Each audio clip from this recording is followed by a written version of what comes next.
morning and welcome everyone to the 34th Annual Southwest Economic Outlook. My name is Liz Cartier. I am the Interim Dean of the Katz School of Business here at Fort Lewis College. Before we begin, I would like to start by reading the Fort Lewis College Land Acknowledgement. We acknowledge the land that Fort Lewis College is situated upon is the ancestral land and territory of the Nuchu Ute people who were forcibly removed by the United States government. We also acknowledge that this land is connected to the communal and ceremonial spaces of the Hickory Apache, Pueblos of New Mexico, Hopi Sino Hopi, and Dana Navajo nations. It is important to acknowledge this setting because the narratives of this land in this region have long been told from dominant perspectives, without full recognition of the original land stewards who continue to inhabit and connect with this land. Thank you for your attention and respect in acknowledging this important legacy. Good morning, everyone. And I just realized I did not flip the slides. Did they go? Okay. Good morning, everyone, and welcome. We are very excited to welcome you here today on campus. As I was reflecting about the outlook, I started to think that today's gathering is more than just an annual event. This gathering is a vital forum that brings together business leaders, nonprofit executives, government officials, entrepreneurs, and educators to explore the economic forces that shape our region and beyond.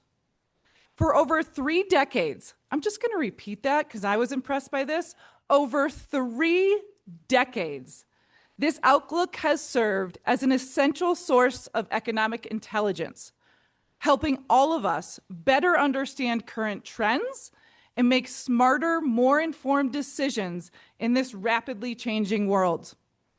Now, specifically for the Katz School and Fort Lewis College as a whole, this event is deeply rooted in our mission to connect and contribute to the community that we serve. We believe in empowering individuals and organizations through knowledge, innovation, and dialogue. We believe that events like this reflect our commitment to bringing real-world insights and fostering the kinds of conversations that lead to positive change, partnerships, and economic resilience. So before I hand on the microphone and let the people who know all about this stuff speak, I just want to say a few thank yous. First, I'd like to say thank you to each one of you that's here today and taking your time to be a part of this dialogue. This is extremely important to our region. I'd also like to say thank you to our speakers in a number of different places in this room. I thank you for being willing and eager to share your expertise. I would also like to say a very special thank you to the Bank of Colorado for being our sponsorship and our partner in this event. We would not be here today without you. So with that, I'm going to hand it on to Jason Ports, Market President of Bank of Colorado, to say a few words.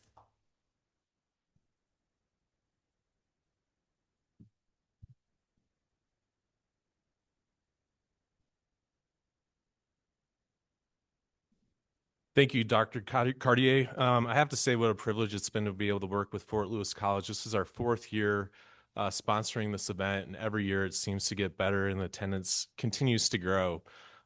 We have great presenters, great speakers. We're privileged to have Rich Wabakaman and Nate Peach back with us again this year, and then some new presenters that you'll find refreshing and really good to hear great information on our local economy. One of the things that we've tried to do since we've taken on the sponsorship is to bring a new element each year. We started with supply chain management, went to healthcare, and then Tabor last year. This year, we really want to highlight Fort Lewis College and the impact it has on our local community. I think that's something that we can really take for granted at times, is how special Durango and La Plata County in Southwest Colorado is. And that's largely driven by the impact Fort Lewis College has. I was at an event with Jim Morhart a couple months ago, and one thing really stood out to me that he said was that what separates Durango from the rest of Colorado and the rest of the U.S. is really 2 things. One is our geography, which we live in very beautiful part of the world, but the second is Fort Lewis College. And that's something that really resonated with me, and appreciate Jim saying that. And, I've been in Durango most of my 22-year career. No knock on Montrose, Colorado. I moved to Montrose briefly during my career. And when I went there, something was missing, and I really didn't understand what it was and what um, uh, just the vibrancy in that community wasn't there. And it took a little while to reflect that it's really Fort Lewis College that makes this place and this community extremely special. So I'm excited that we're able to highlight the impact Fort Lewis College has and have some really great speakers. With that, I'm going to introduce our first speaker, and I can confirm he should have his A game because we did not go to El Rancho last night. So, unlike last year, but um, Rich Wabakan is Associate Dean for Business and Government Relations and Senior Economist and Faculty Director of the Business Research Division at the University of Colorado Boulder. He joined the faculty at the Leeds School of Business in 1985 and has served as Associate Dean since 2000. It's my privilege to introduce the man, the myth, the legend, Rich Wabakan.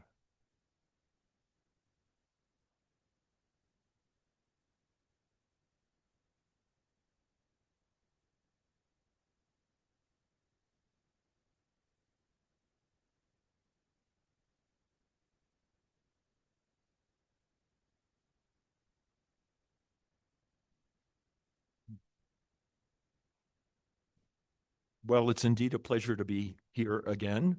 And I would start with just a simple thank you as well. I very much appreciate the invitation from Fort Lewis, the wonderful people of Durango, and especially the sponsorship of Bank of Colorado. So thank you for sponsoring this event. It wouldn't happen, and I wouldn't be here without all of that. So that's great.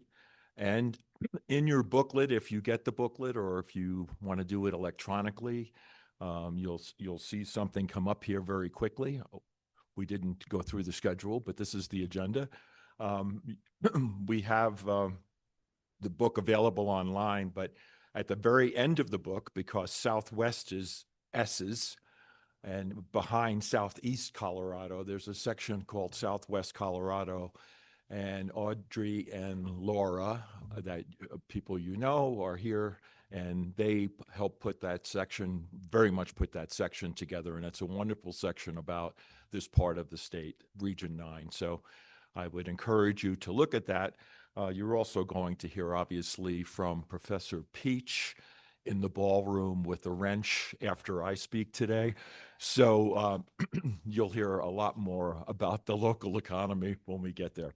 Okay, so with that, a little bit of a commentary about the national economy. To say that it's a difficult time to do this work is a mild understatement, and you're probably well aware of that.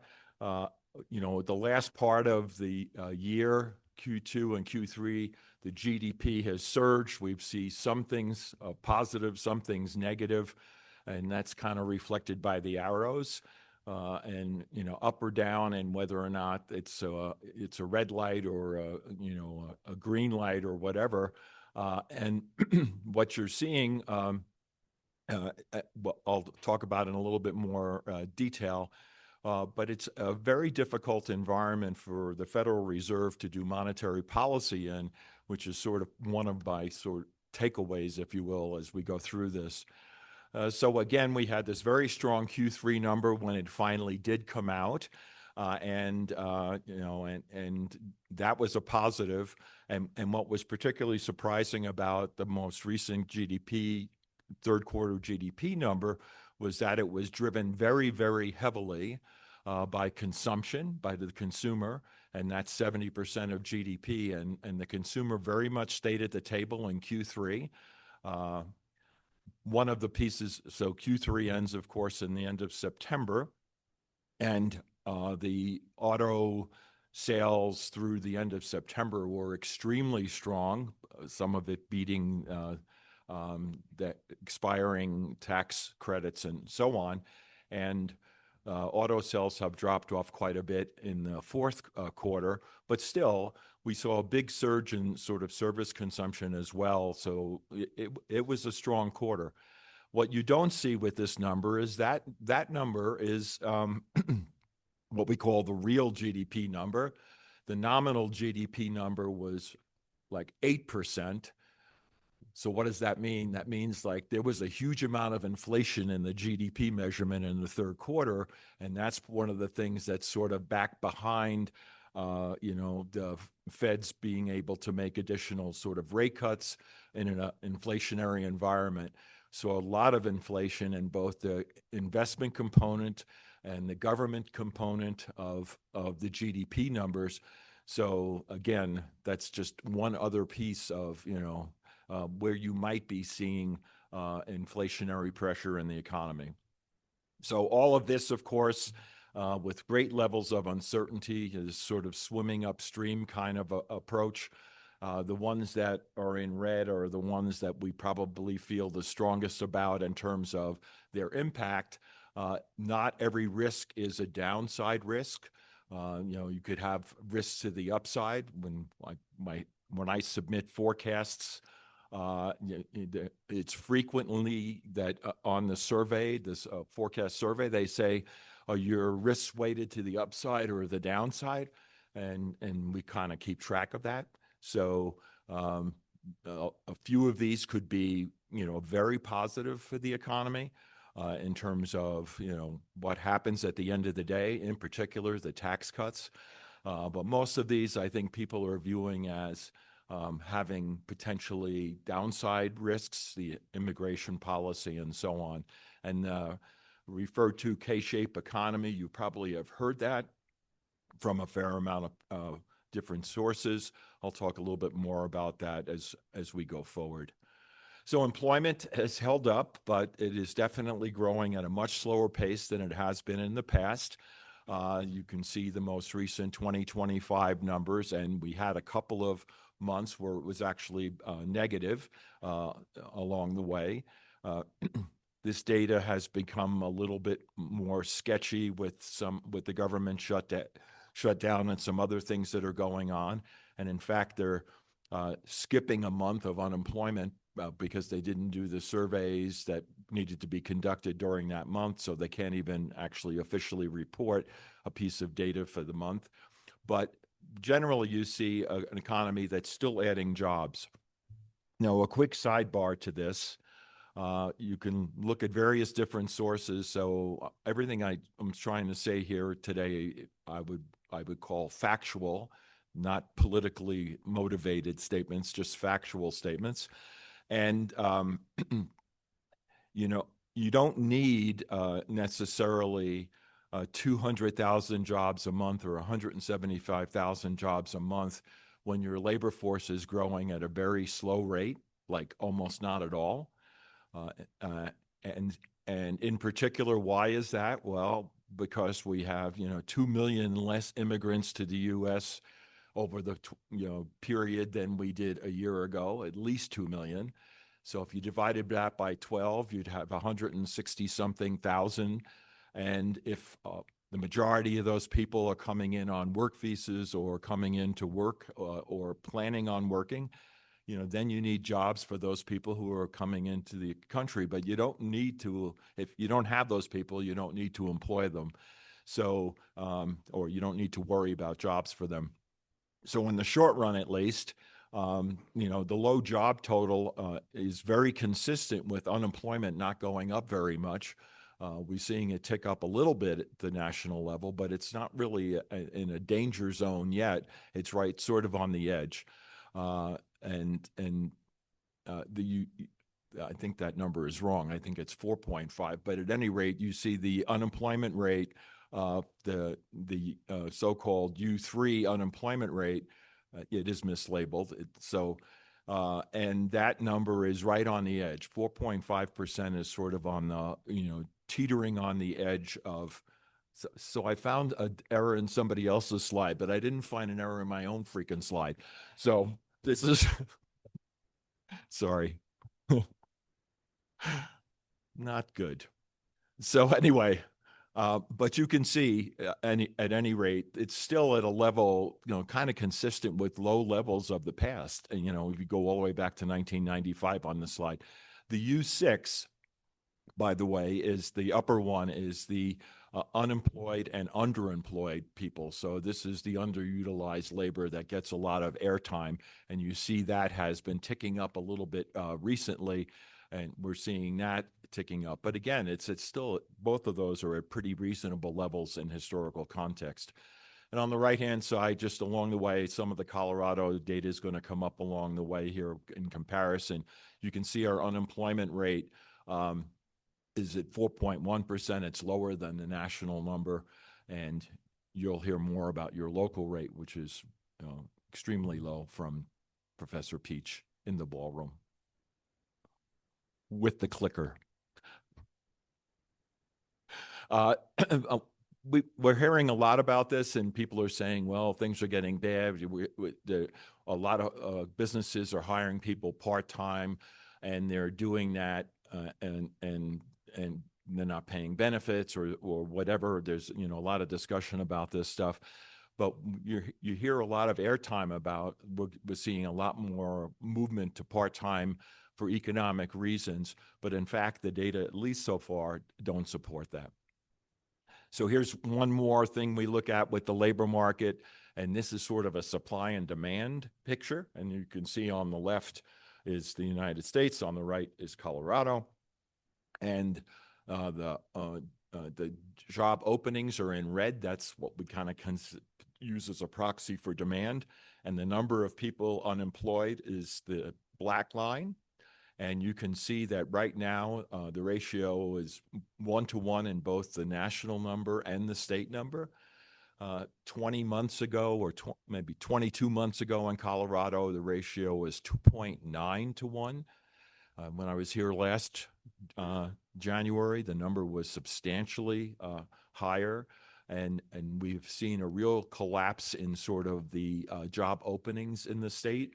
But overall, we've also seen, as you can see on the right-hand side, a movement down in the number of unemployed people in the state as well in the last few months as we've gotten better data in. So look, moving along, why do we focus so much on this? Well, we focus so much on this because GDP is 70% consumption, as I mentioned before. And what drives consumption? Well, personal income is the number one piece. And what drives personal income? Well, the number one piece that drives personal income is employment. Less so than historically.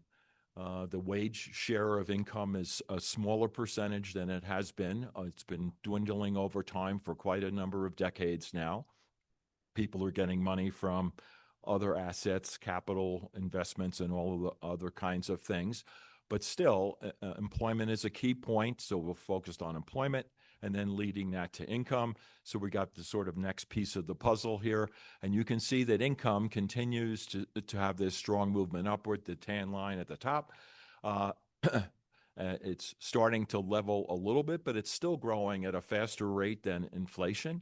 And it is on a per capita basis as well for the country. So that's sort of one, I guess you would say, positive sign. But this is overall, or per capita is the average for the country. And I'll show you some other things that may be, I don't know, at least to me are a little bit more disturbing, but you can put your own assessment of that. So if we consume out of income, we also can consume out of wealth, and the so-called wealth effect. And we know that this is very important, particularly for people, retirement accounts and so on. People feel more comfortable consuming out of their current income when they know they have accumulated wealth to fall back on. Home prices are going up, or their retirement accounts are going up, or some other thing. And so you see all of the things that are out there that are in the sort of other assets category, but these are all the different things that people are holding in terms of their assets in the economy. So this is the piece that take away from this is what you will, but there has been some concern, and there was in 2025 that that the consumption wouldn't hold up in the economy, that it couldn't hold up in the economy because we had too much going on with consumer confidence, and in particular, too much strain in terms of strain on spending by the lower income quartiles in the country. And so we were going to see a backing off of consumption in the economy, and a lot of the GDP forecasts for 2025 were based on consumption slowing in the latter part of the year.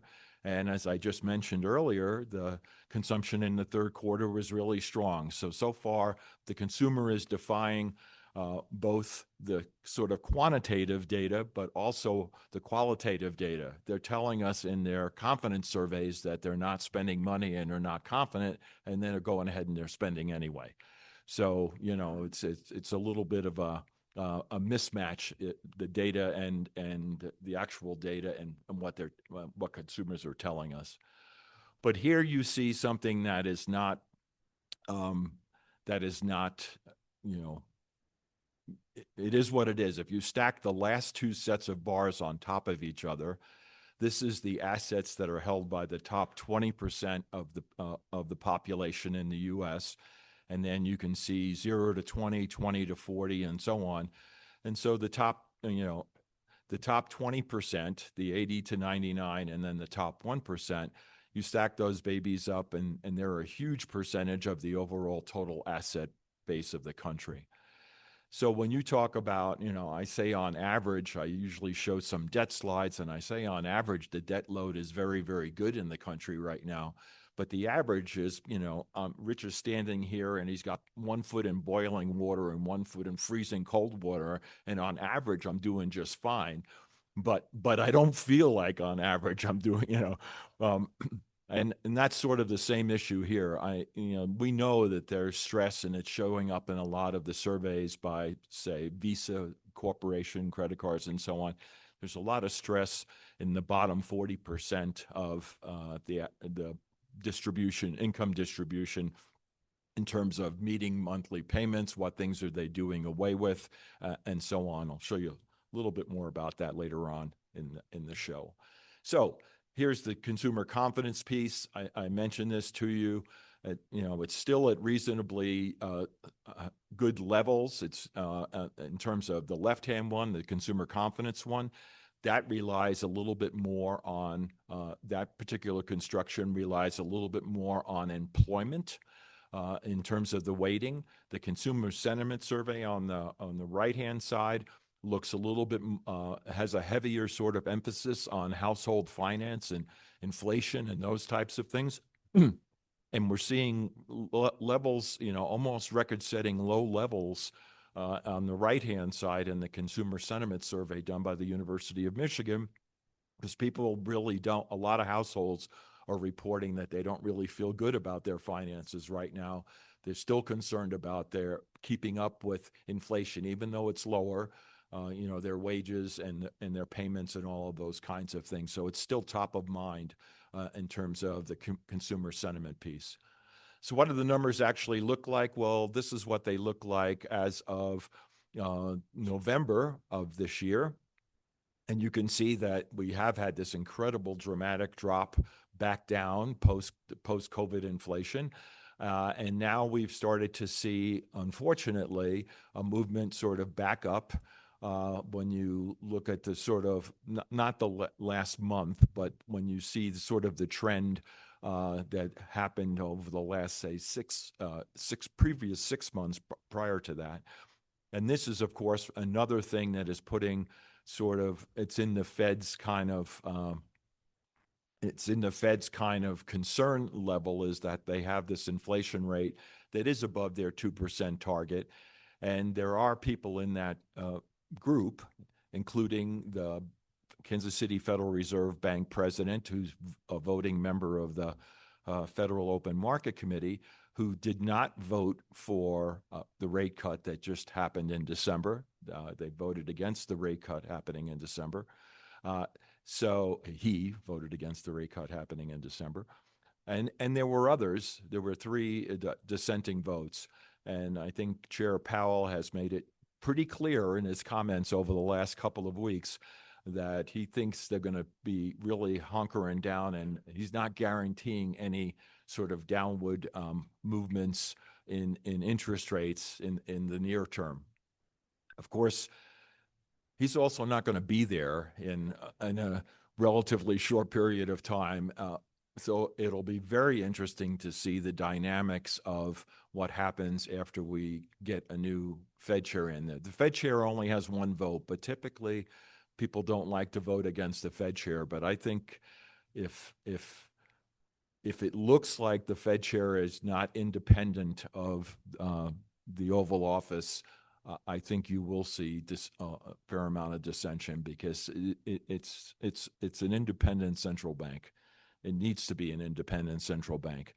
And if it doesn't operate as an independent central bank, I would tell you right now, you should take your money out of the stock market, because that could be one thing that could really impact the stock market if it looks like we don't have independence at the Federal Reserve. No more depth on that. Okay, so here we have interest rates, and I'm trying to pay attention to the time. And you can see this sort of movement down.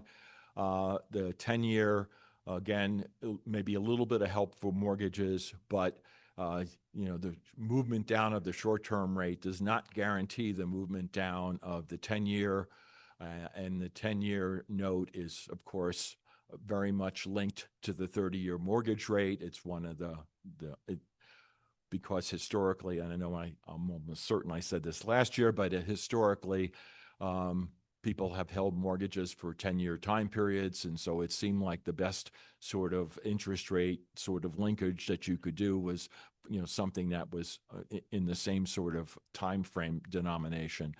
But at any rate, down a little bit, but not down the kind of level that I think some people are hoping for in terms of stimulating the stock market, including some members who are on the board of governors of the Federal Reserve that were appointed by the president, who really are strongly hoping they can figure out a way to bring down mortgage rates. So moving on to Colorado, this is our 15-year ranking slide going through 2024. I think I showed you the same thing last year. That went through 2023. The numbers were even higher through 2023. 2024 was a slower year, but you can see in terms of things that we would call important economic metrics that it doesn't have air quality, it doesn't have, drought, it doesn't have lots of environmental and other things. So I'm not saying it's a complete list of well-being. I'm saying these are the things that we tend to look at in economic terms when we're focusing on. And Colorado was doing extremely well in that dimension. I will also just tell you very quickly, we got some pretty negative feedback when we posted the 15-year ranking, and then the next slide that came up when we did that last year with our forecast. I don't think I mentioned this in January last year. We got a phone call. That's all I'm going to say. So, the data is the data, and reality is reality, and the state has really fallen back into sort of the middle of the pack. And I think there's lots of reasons for that, and everybody wants to know the reason. But I think there's lots of reasons for that. But one of them is, of course, we led a lot of the growth in the country, and we certainly led the tech surge in the country. And when you look at how many jobs we created in very high pay areas, and we had population growth and all of those things, then sooner or later the steam runs out. I mean, it's sort of the natural kind of ebb and flow, and that's part of what the issue is. Also, what the issue is, the national economy slowed down.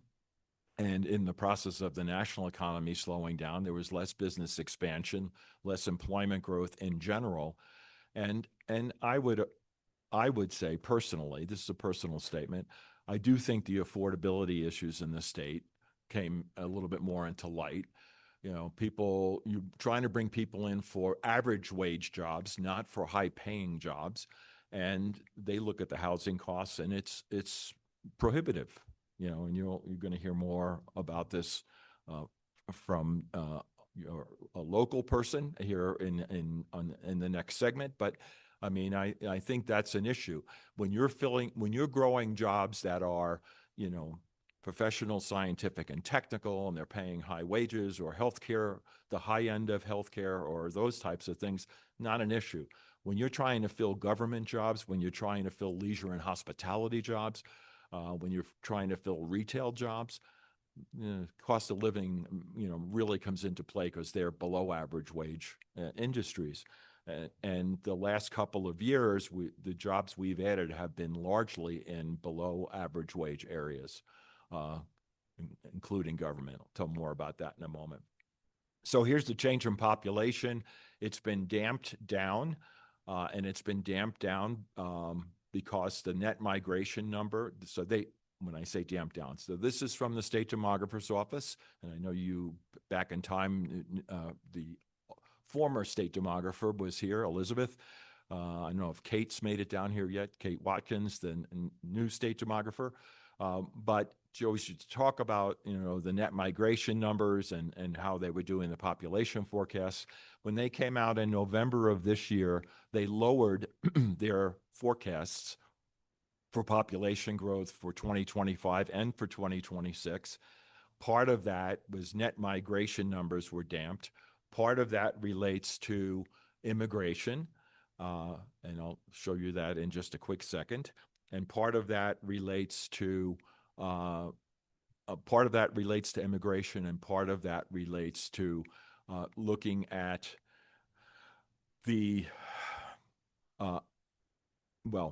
looking at the attractiveness of the state from an economic perspective.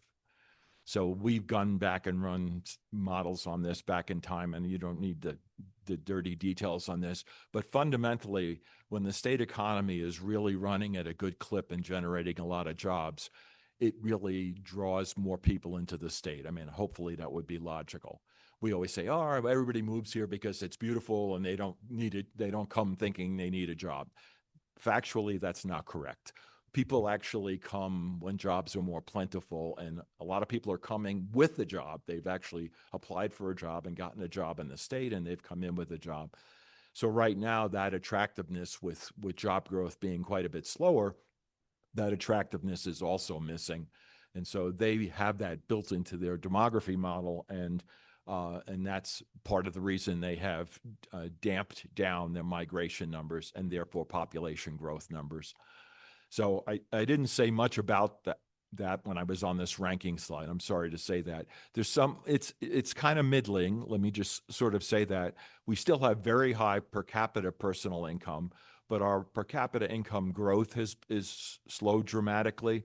We still have a very high average hourly wage, but our wage growth has slowed fairly dramatically. So you look at those sorts of things, the growth indicators, the change indicators for the last year really are showing much more tepid growth. Probably the best thing on this slide, in my opinion, is the home price index 3 up from the bottom. You'll see that come up again here in a moment. We're 48th. We were number 1 for I don't know how many years. We were in the top 5 for over a 10-year period for home price appreciation. Now we're down in the bottom end. One quarter we were actually 50th.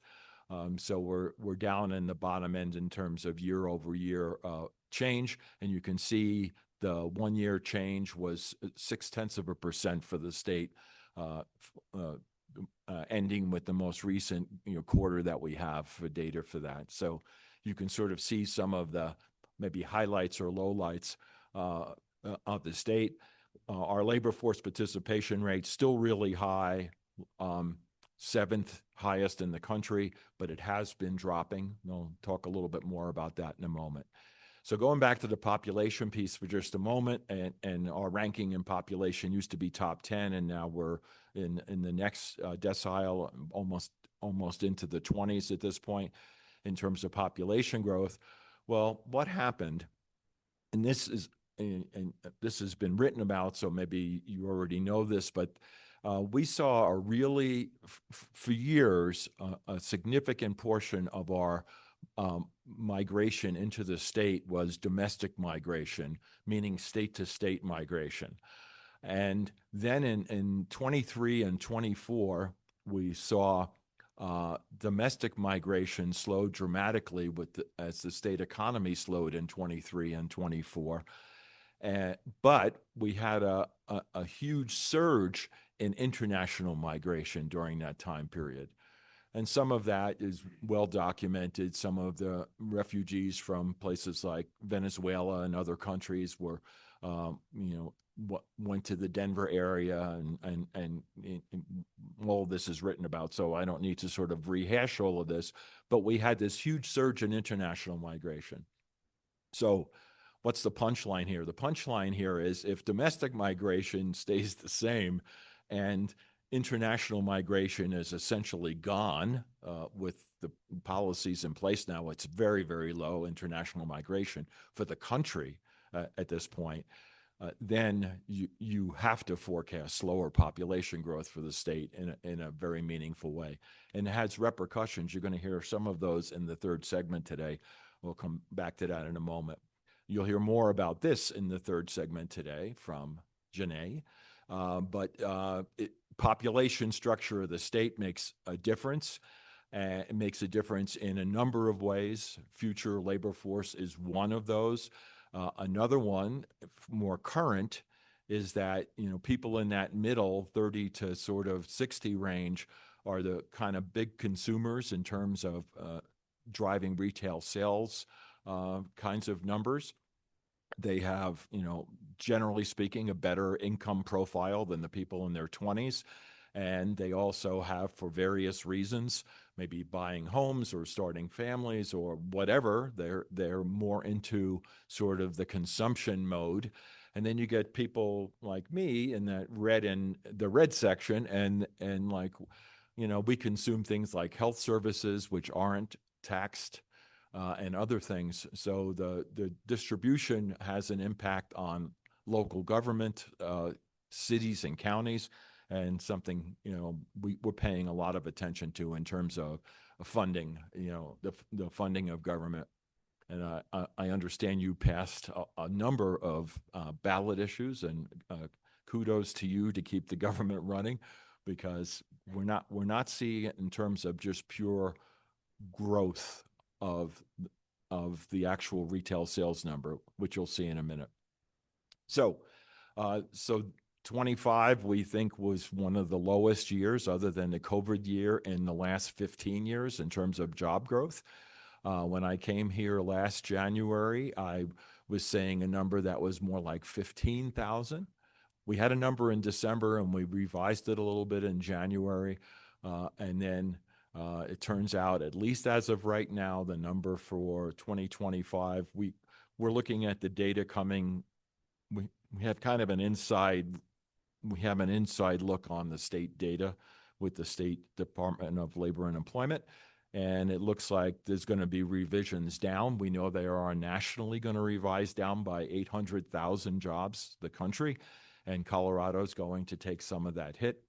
So we think at the end of the day, we're talking about 12,000 jobs, 12.5 for 2025. And we are forecasting an increase up. And some people think that's too low, but this is these are numbers very consistent with the revenue forecasts that are being used by Office of State Planning and Budgeting and the Colorado Legislative Council. Their forecasts are different than ours, but we're all doing our own forecasts, but their numbers are not hugely different than our numbers. So we'll see when that goes on. And then overall, you can see we will have a record-setting number of jobs in the state. So when we look at this picture, and I am going to keep watching the time. Okay, good. So we look at this picture, and what this is showing you is the composition of employment. So you can see the five kind of biggest sectors that contribute over 50% of the employment in the state: healthcare and social assistance, professional, technical, scientific services, which is a high wage area, accommodations and food, which is basically the tourism industry and restaurant industry and so on, retail trade, and then construction. And then you can see the rest. And on the right-hand side, you can see the government in gray, local government, state government, and federal government. And that's kind of their relative shares. So, local government is the big dog in the government sector. Federal government is the smallest by far. And of course, that's coming into play with the cutbacks in the federal government. People are always concerned about that. Talk more about that in a moment. And this is what, just in terms of number of people employed, this is what it looks like for the Region 9 area from our most recent data that we can look at. So you can see the big things here are trade, transportation, utilities, education and health services, and leisure and hospitality. And then you can see the other pieces as well.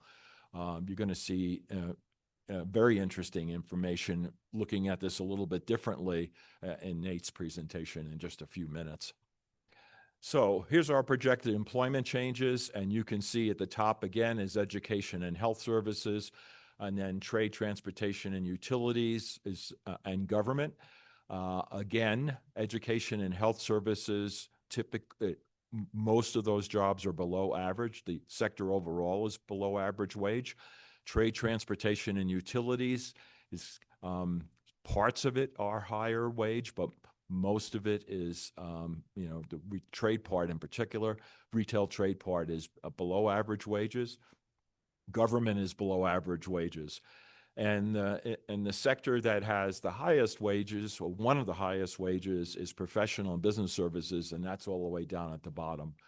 So part of the reason we're not seeing our per capita income growing as much and those other things year over year is that we're adding sort of lower paying jobs, and we're not adding, or we're losing the higher paying jobs, particularly professional and business services.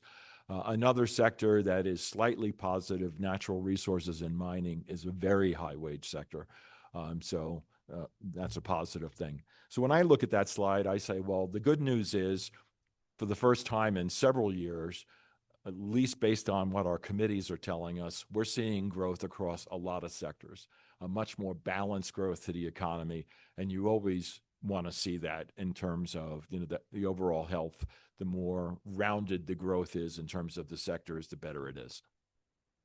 So I already mentioned this to you, but just briefly, and not surprising with the migration numbers going down, year over year, our labor force has actually fallen in the state, and you can sort of see how this thing has risen over the last X years from 2021 to where we are right now.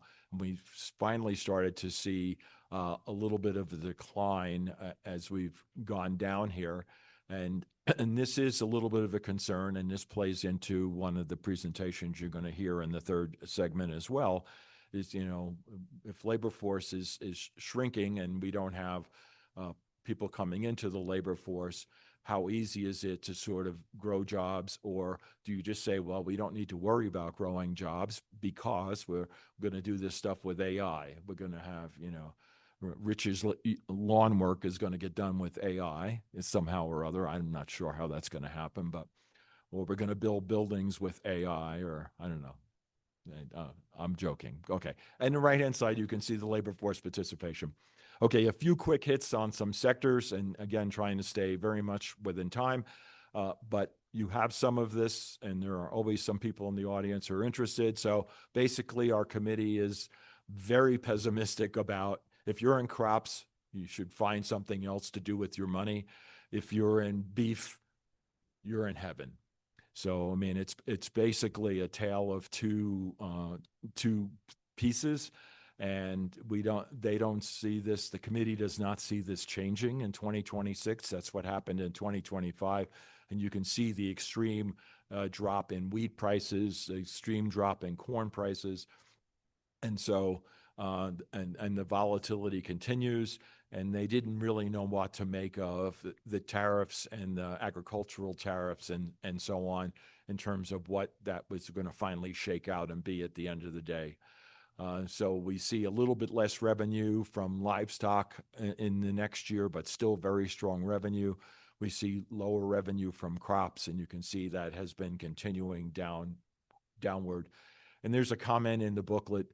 All of these, the booklet has huge sections on each of these pieces, but there's a comment in the booklet about the financing of agriculture that I thought was a little scary, that some of the end of year financing that was coming up when we released that in December, and we're talking about the end of December. They thought a lot of farmers would be going back to their ag banks looking for loan extensions, and they said some of those people are not going to get a loan extension. That was sort of the commentary in the booklet. It scared me a little bit. So don't know where that is. And here you go, net, not a horrible year in terms of context, but the lowest year in the last 5 years for net farm income, last 6 years. Again, the revenue drops a little bit, but costs are still pretty high, and that's the big deal in terms of that particular piece. Natural resources and mining tell you things that you know. We're one of the leading states for both fossil fuel generated, but also renewables, and there's a whole section on that in this section of the book. But you can see with natural gas prices coming down to more normal levels or long run levels, and a big drop in terms of oil prices. Overall, we're not seeing much in terms of the gas price. You can see sort of on the left, and the Henry Hub price on the right, and you can sort of see those are at sort of long-term levels, not particularly problematic. I don't know if you want to see if you're in this industry, this is not positive. If you and I, and we're not in this industry, the left one means lower gas prices at the pump. The right one means you're heating your home with technically lower cost gas than we had a couple of years ago. Although the announcements, at least on the front range for energy price increases, are astronomical right now for 2026. I mean, I don't want to even go there. I'll start crying, and it's not pretty. So here's the gas piece I was just mentioning to you, and you can see Colorado's sort of dramatically lower in terms of gas price than the national number as well. And again, oil production and value, we don't need to say much there. Western Slope, where you are, you can see that a little bit of a tick up in oil, but well down from what it was a decade ago. And the same thing true for natural gas. We've seen a continuing downward trend in natural gas. So much less, and again, I know some in this area, of course, some in Mesa County, further up, but the economies in general just strike me there as well as here as much less dependent on the energy sector than they used to be, and the fossil energy sector than they used to be. Construction, here's the home price index that I mentioned to you a moment ago, and you can see Florida and Hawaii are in negative territory, but you can see all the states in the country and where they are in terms of home price index. We can see our residential permits, and year to date on the right-hand slide, I added this one in since the forecast. So we're suggesting an even slower residential permitting year in 2026 than 2025. And you can see in the numbers on the right-hand side, year to date where we are, and so far, year to date in 25, with the most recent data we have, we are up slightly from where we were in 24. And that is being driven by a little bit of a revival in the multifamily space, which had a very, very tough year in 24. So total value of construction up. Overall, our forecast is up slightly. And you can see 2025 through November, we have data through November in that space, and you can see through November 2025 ran ahead of 2024, which is consistent with our forecast that I told you about last year. We had projected an increase in that space. but you can also see the residential block, which is in blue, is down a little bit. Our committee members at the beginning of the year had thought residential would be up a little bit because they were anticipating mortgage rate declines. That did not happen. So we were high on residential, and we were a little low on the non-residential commercial industrial piece. Overall retail sales, very important. I kind of suggested this earlier. Oh, very important. I'm looking at the clock. In terms of revenue generation, we've seen a real flattening in the state, although September was up 2.6% month over month. Annualized year to date, we're up 1.8%. This is not adjusted for inflation. The inflation rate, as you saw earlier for Colorado, was in the 2% range. So basically, the taxable sales are going up at the same rate as inflation. This slide is for information purposes for you to see September year to date. And these are the Region 9 counties that we have in there. And I think we have most of them in the sort of red that you see there. And this is the 1.8%. So you can just sort of go back and look. This is through September where you sit. And here's Durango. Where does Durango sit? Durango sits right on the statewide average. And this is using the state taxable sales data. So it's apples to apples for all these different places. Some of these things are funky and different. So if retail sales are only growing at 1.8%, if you tax at a higher rate, which now you're going to be doing, obviously that's a revenue increase for you when you have such an anemic growth. And what we see from local governments all over the state, they're paying pay increases of 3% and 4%. They want to hold on to their fire, their police, their public workers, all of those things. And if your revenues are going up at 1.8%, at least from the sales tax side, that makes it difficult. So here you can see the continued growth. Right now, 2025 has been a little bit stagnant for 0.2% growth through November. But the airport continues with all of its linkages to really drive growth. You have great growth here locally in your local airport. Grand Junction has really good growth in their airport. And, I would be remiss to say some of that, of course, is being driven by the linkages going through DIA. Some of it's being driven by great policy locally, both here and up a little further up.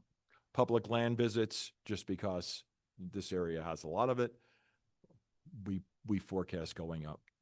All right, so I'm looking at the time. I should look at the time, right? They're smiling at me at the table here. This is like where Professor Peach really comes up with a ratchet or a hammer or whatever. Just a last couple of comments. We have a growth in government in our forecast. It is based on a growth in local governments, state governments flat, federal government declines. People have expressed a lot of concern about federal job loss. The job loss we're having at the federal level are very high wage jobs, a lot of scientific types of jobs. So it's not trivial in the sense of income, but in terms of the percentage of the workforce, it's a very, very small percentage of the workforce at this point. It's been on a long-term decline. And right now it's about at, it's a long-run average, but we think it's going to go past that and go down below here in the next year. So here are the risks. One, credit card. 3 people asked me about this already. Credit card delinquencies and other loan delinquencies. We've seen a big surge up. The green one is student credit. So when it first could go delinquent again, we saw this enormous run up, but more recently it has come down a little bit. But the credit card one is the top one in red. We are definitely seeing that. The auto loans, the next one down in gray, we are definitely seeing a uptick there. And basically you can see it in every one of the pieces except mortgage. Mortgage is flat, but everything else is showing increases in delinquency. We've seen increases in household debt. and consumer credit.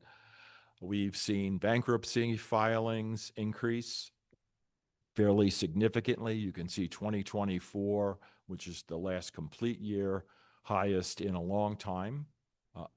And now you can see 2025 through the third quarter data is higher than 2024.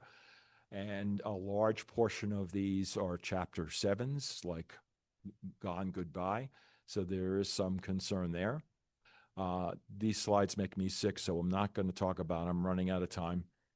I'm going to end with our Leeds Business Confidence Index. It's either released this morning while I'm not there, or tomorrow morning we'll be doing the release, but it's included here on the slide. And we did see a nice movement upward, but it's still well below the 50 mark, which is neutral.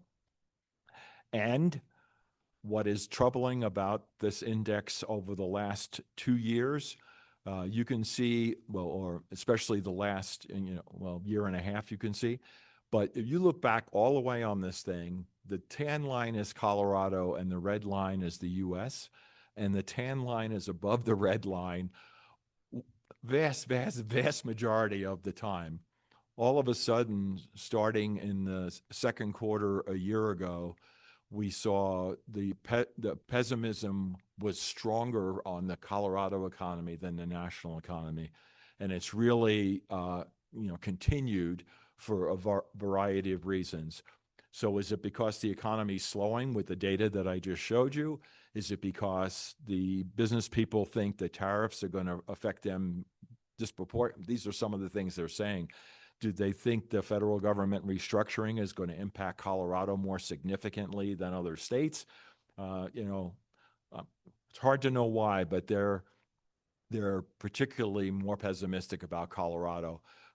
So the new release jumps up fairly dramatically. Like we were in the 30s, we go up to 43, but again, it's still in negative territory in terms of overall view of the economy. So if you want to get this or anything else, you can check this QR code out, and we'd love to have you participate. We have a number of people that are in this audience who participate in the confidence index. I'd love to have you added on into that piece. Okay, so now you in your break. Okay, so these are the things that are there. Okay, this is the last slide, and I asked AI, please give me a picture that shows optimism. So this is what the result was from AI. So I thought I would leave this up on the screen. I do think there are optimistic things overall. The tax cuts for business in HR1, consumer tax cuts for lower and middle income people in HR1, and easing of monetary that we've seen already, the 75 basis points. I mean, I do think there are reasons to be optimistic about the economy, and that this is not a recessionary scenario. It just continues, in our view, to be a slower growth kind of scenario. Thank you.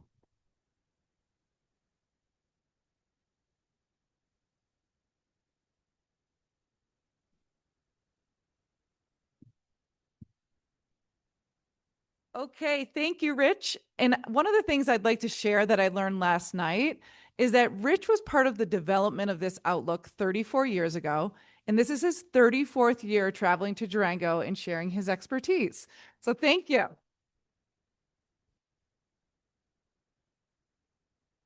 Okay, we have a short break so you can fill up your coffee. We'll come back at 9:40 and I'll throw this back up here.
We're going to get started in about 1 minute.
Hi, everyone. I'm going to ask you to grab your seats.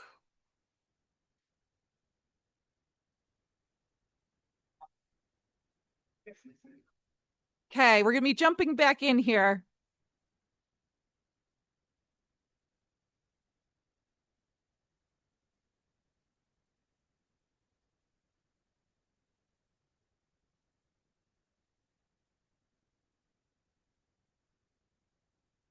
Okay, so I'm about ready to introduce our next speaker.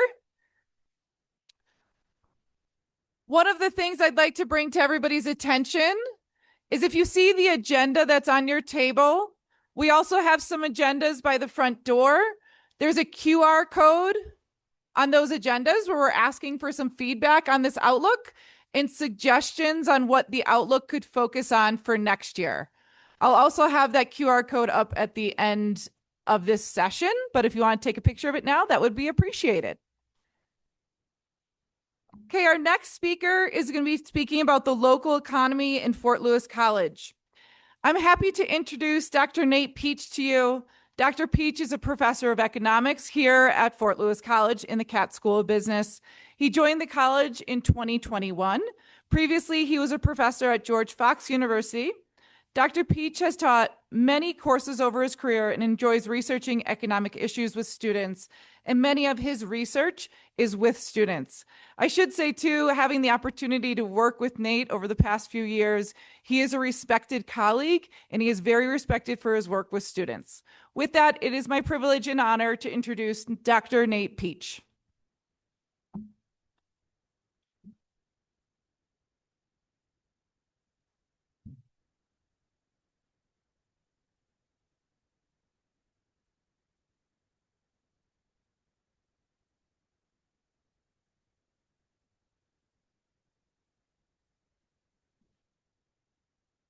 All right, good morning.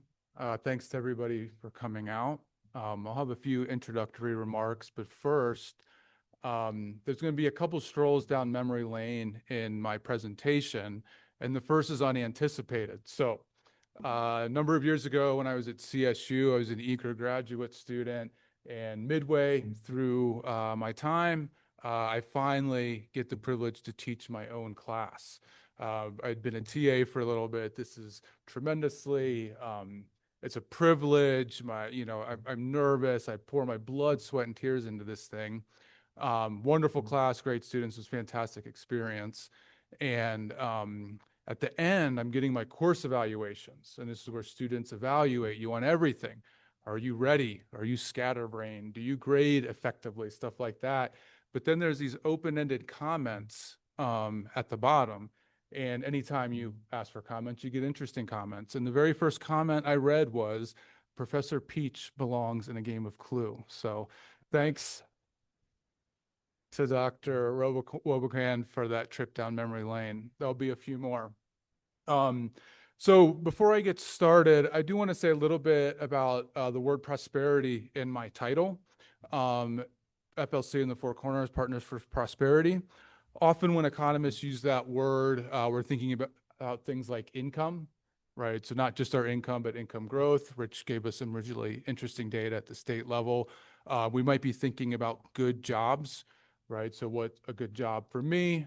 What would be a good job for you? And so on. But there's other dimensions to this. And one of the things I want to lean into that maybe economists don't talk about as much are meaningful relationships, right? The things that kind of knit together a community.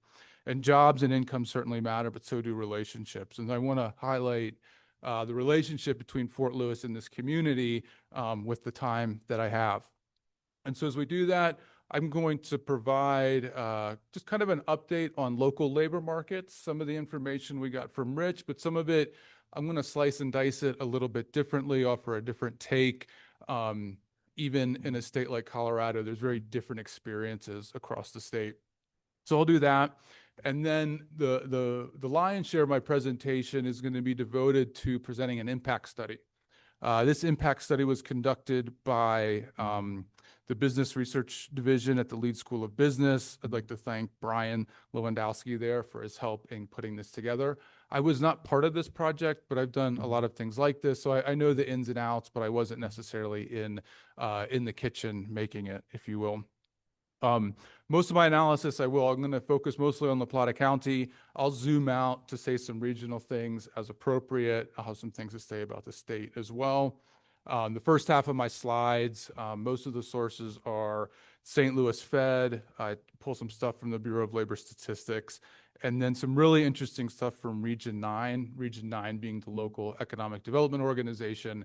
There's a lot of Region 9 folks here in the room. So that would be kind of the structure.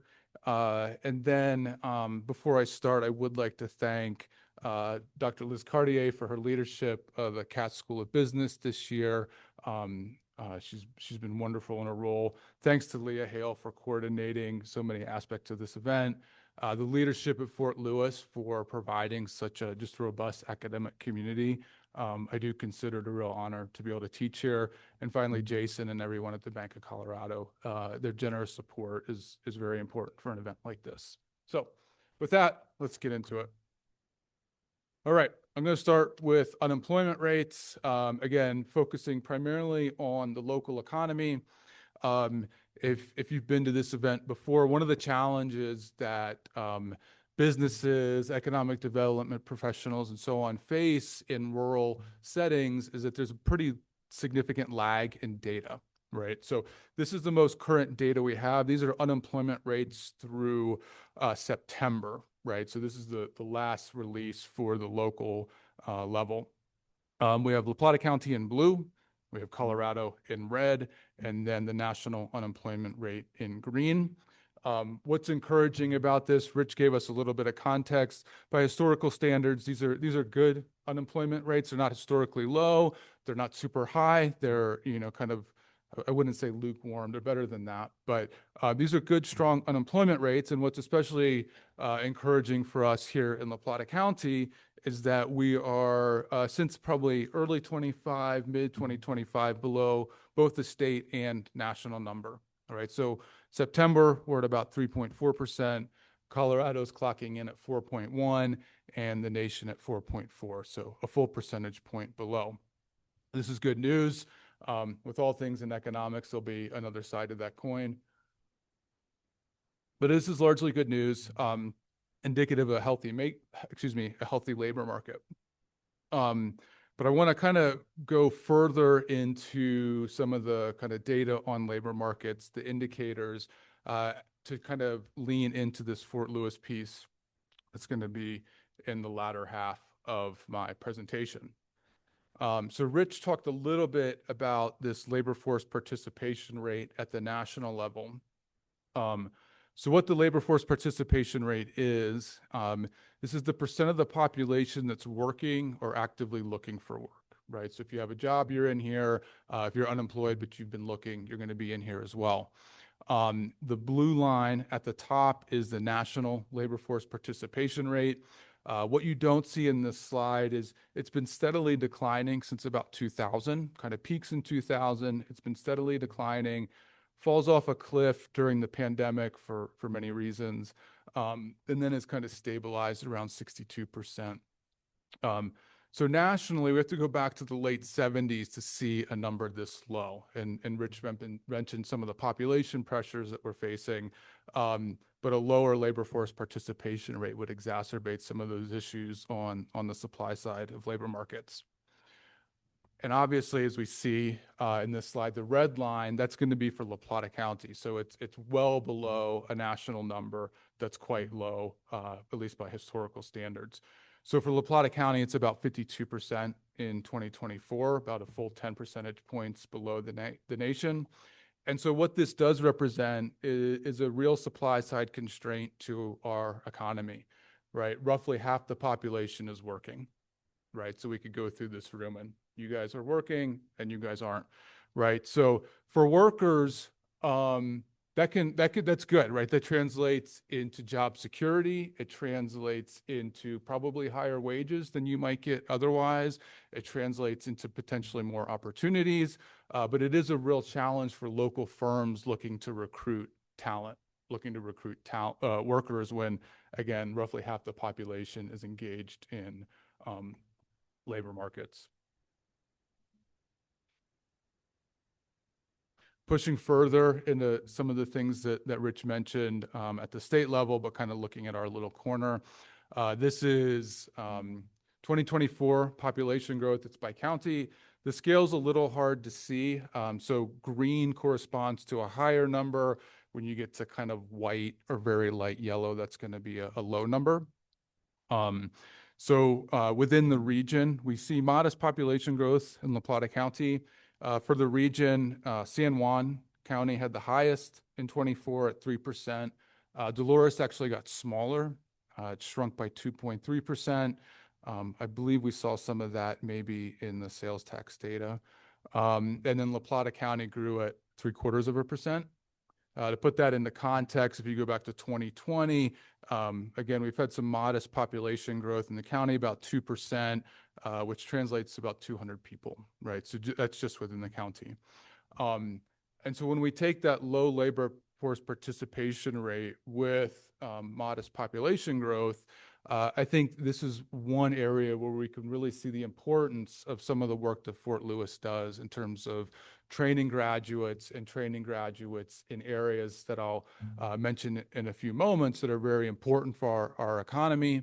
Some of those are high-paying jobs, some of them might not be, but the work we do to kind of train that next generation of the workforce is important.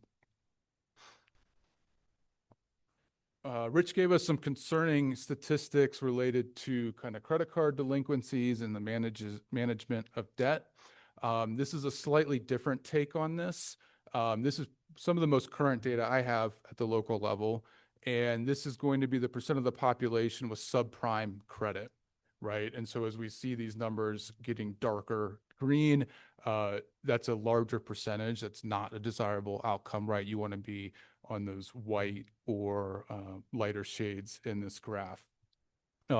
Within the region, La Plata County is the lowest. It's about 14%.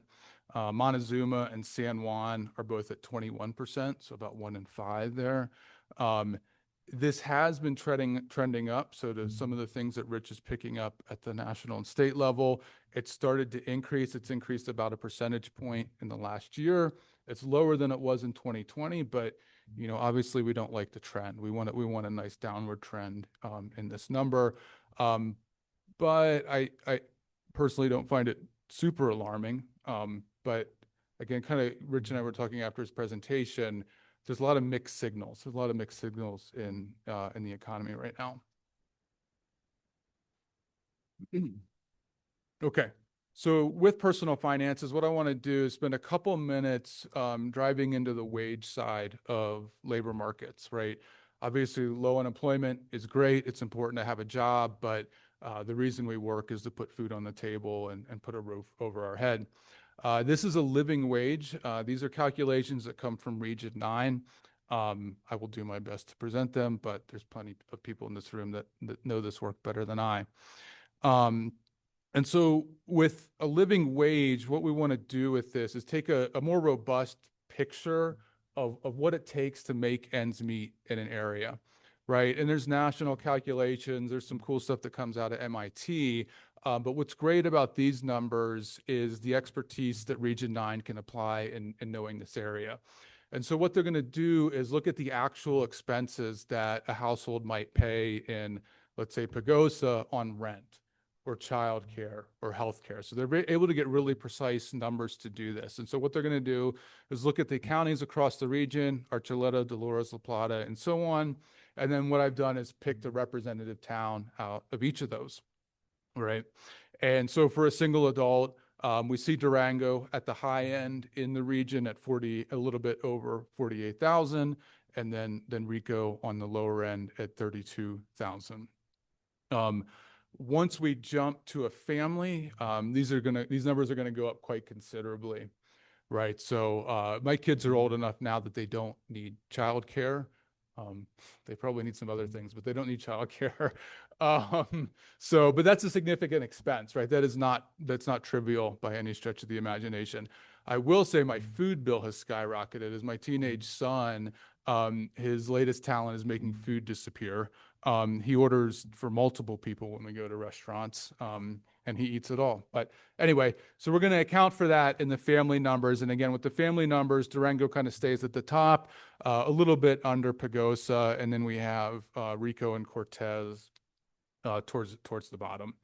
And so hold on to these. I'm going to come back to these in a little bit, but I want to say a few things about kind of the demand side for labor in our region to put these into context. So one way that we're going to look at The demand side is with what's called a location quotient, right? And this is a way that economists can kind of evaluate the industrial structure of an economy. And so just to kind of, this slide didn't quite format as I expected, but what a location quotient does is we're going to look at the relative importance of employment in a particular industry, industry I, maybe it's healthcare, maybe it's education, relative to, I'm going to look at the national share, right? So are we in line with the nation? If we're in line with the nation, maybe 10% of our workers are in this industry and 10% at the national level, right? That's going to give us a value of 1 as a ratio. If it's greater than 1, right, that means that in terms of our economy, in terms of the importance of this sector, it's relatively more important to us than the national economy. And we'll look at some examples here in a second, but greater than 1, right, that numerator is larger than the denominator. And then less than 1, we'll see just the opposite, right? With the less than 1, there's a couple industries I want to highlight, and there's kind of 2 ways that we might think about this number, right? If it's less than 1, again, that sector is not as important to our economy as it is at the national level. It could be that, you know, local supply, demand, spending just don't support it. We were talking last night, this is purely speculative, but you could imagine that maybe people working in film and cinema in Durango is less than the national average. That's possible. So it could be that just the economy itself, maybe the natural constraints, I think of something like manufacturing, just don't allow for that industry to be important. Or it could be that there's plenty of room for growth, right? That's another way, that there might be room for growth in these sectors. And the sectors that I'm going to highlight, I'm going to kind of make the case that there's room for growth in them. Okay. So these again are pulled from Region 9. I've just selected a handful of industries for a few different reasons. And what I want to do is I want to start at the bottom of the chart, right? So at the bottom of the chart, we have arts, entertainment, and recreation, and then we have accommodation and food services. These are both over 1. Again, for anybody that's spent any time in Durango, that's not surprising, right? We have a tourism-dependent economy. So it makes sense that these things are relatively more important to us than maybe the nation. Beyond just tourists, you know, many of us move here for the outdoor recreation that the area affords us. So not surprising there. Professional, scientific, and technical services, as Rich said, very good, high-paying jobs. We're right in line with what national employment looks like. And then below 1, we have management of companies and enterprises. Within this industry, these are going to be things that are like headquarter type jobs, like CEO, CFO, things like that. Educational services, you'll have teachers, someone like myself, somebody that maybe teaches at Escalante, healthcare and social assistants, nurses, finance and insurance, people like our good friends at the Bank of Colorado. And so with these, again, less than 1, so local employment is less than, as a share, less than national. And I think that I would kind of say 2 things related to those. I think this makes, again, the work that FLC is all the more important, right? These are relatively low numbers. These are all very important sectors, right? Very kind of foundational sectors, education, healthcare, and so on. And every year we graduate students that are taking jobs in these industries, right? School of Education. We recently launched a nursing program. Katz does a lot on the kind of finance side as well. And so then the question is this all our economy can sustain, or is there room for growth? I would argue there's room for growth, but reasonable minds could disagree. We can then come back to those living wages, right? And so what I've done, just a very kind of quick, crude color coding. This is relative to an individual in Durango. So this isn't the family number. This is the individual number. Again, Region 9's estimate was 48,000. These are average wages in the sector. So with any sectors, there's going to be a lot of variance, right? A first-year kindergarten teacher isn't going to be paid what a tenured professor might be paid, right? So they're an average, right? But they're indicative, or they're helpful, a helpful starting point.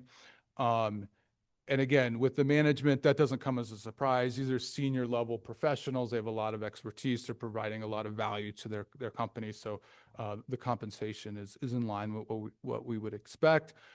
Educational services, if you've lived in this area for any length of time, you know the ways in which Colorado struggles to pay teachers. So not surprising to see that a little bit below the living wage. But then again, some of these sectors, healthcare, finance, professional services, well above that living wage. And then the two at the bottom are well below. So we have accommodation and food services, arts, entertainment, and recreation. And again, these are relatively important to our economy based on those location quotients we looked at. And these can be hard, these can be challenging to interpret, at least at kind of this like 30,000 foot level. For someone that this is their career, this is a warning sign of the Durango Tango, as we call it, right? You're probably working multiple jobs for rent, cover healthcare, maybe you have kids, so trying to meet childcare costs and so on. But again, kind of thinking about Fort Lewis, I know a lot of our students work downtown, right? Even last night, our server was a Fort Lewis student. It's very often you go to a bike shop, a restaurant, it's someone from Fort Lewis working there. And many of those students are doing that to kind of supplement the cost of higher education, to have a little bit money to kind of, go out on the weekend and stuff like that. So for that demographic, these low numbers probably aren't problematic because they're rewarded with flexibility. They get a lot of experience, right? So the experience of working in these sectors really complements what they're learning in the classroom. But again, for kind of a working professional, if this is your career, those are pretty alarming, low numbers.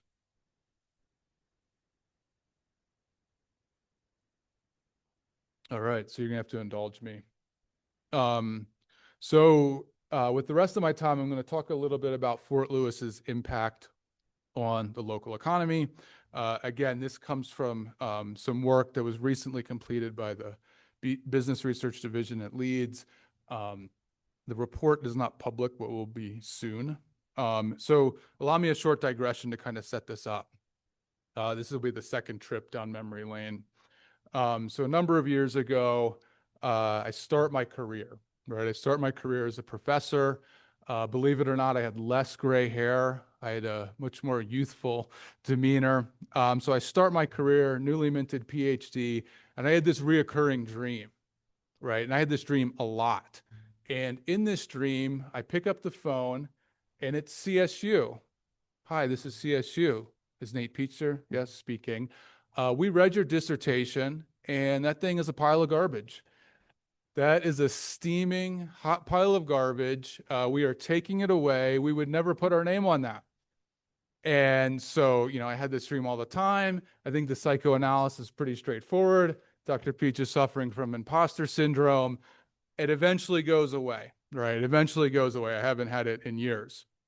But now I have a new dream, right? So I have a new dream, and this one's equally as weird.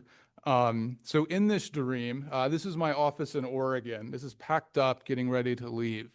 But in this dream, there's some sort of weird, like, paperwork snafu. I don't know what's happened, but I no longer work at Fort Lewis, right? And I'm back in Oregon. And I don't know what's happened. I didn't get like fired or something, but I'm not working there. And then like the extra weird twist is when I talk to my family, it's like the Twilight Zone. They don't remember living in Durango. And I'm like, we have to get back to Durango. And my wife's like, what are you talking about? Oregon's fine. I'm like, no, you don't understand. There's all these great things we can do. And they don't remember, right? So I'll leave the psychoanalysis to you. So at this point, you're probably asking, what on earth does this have to do with an economic impact study?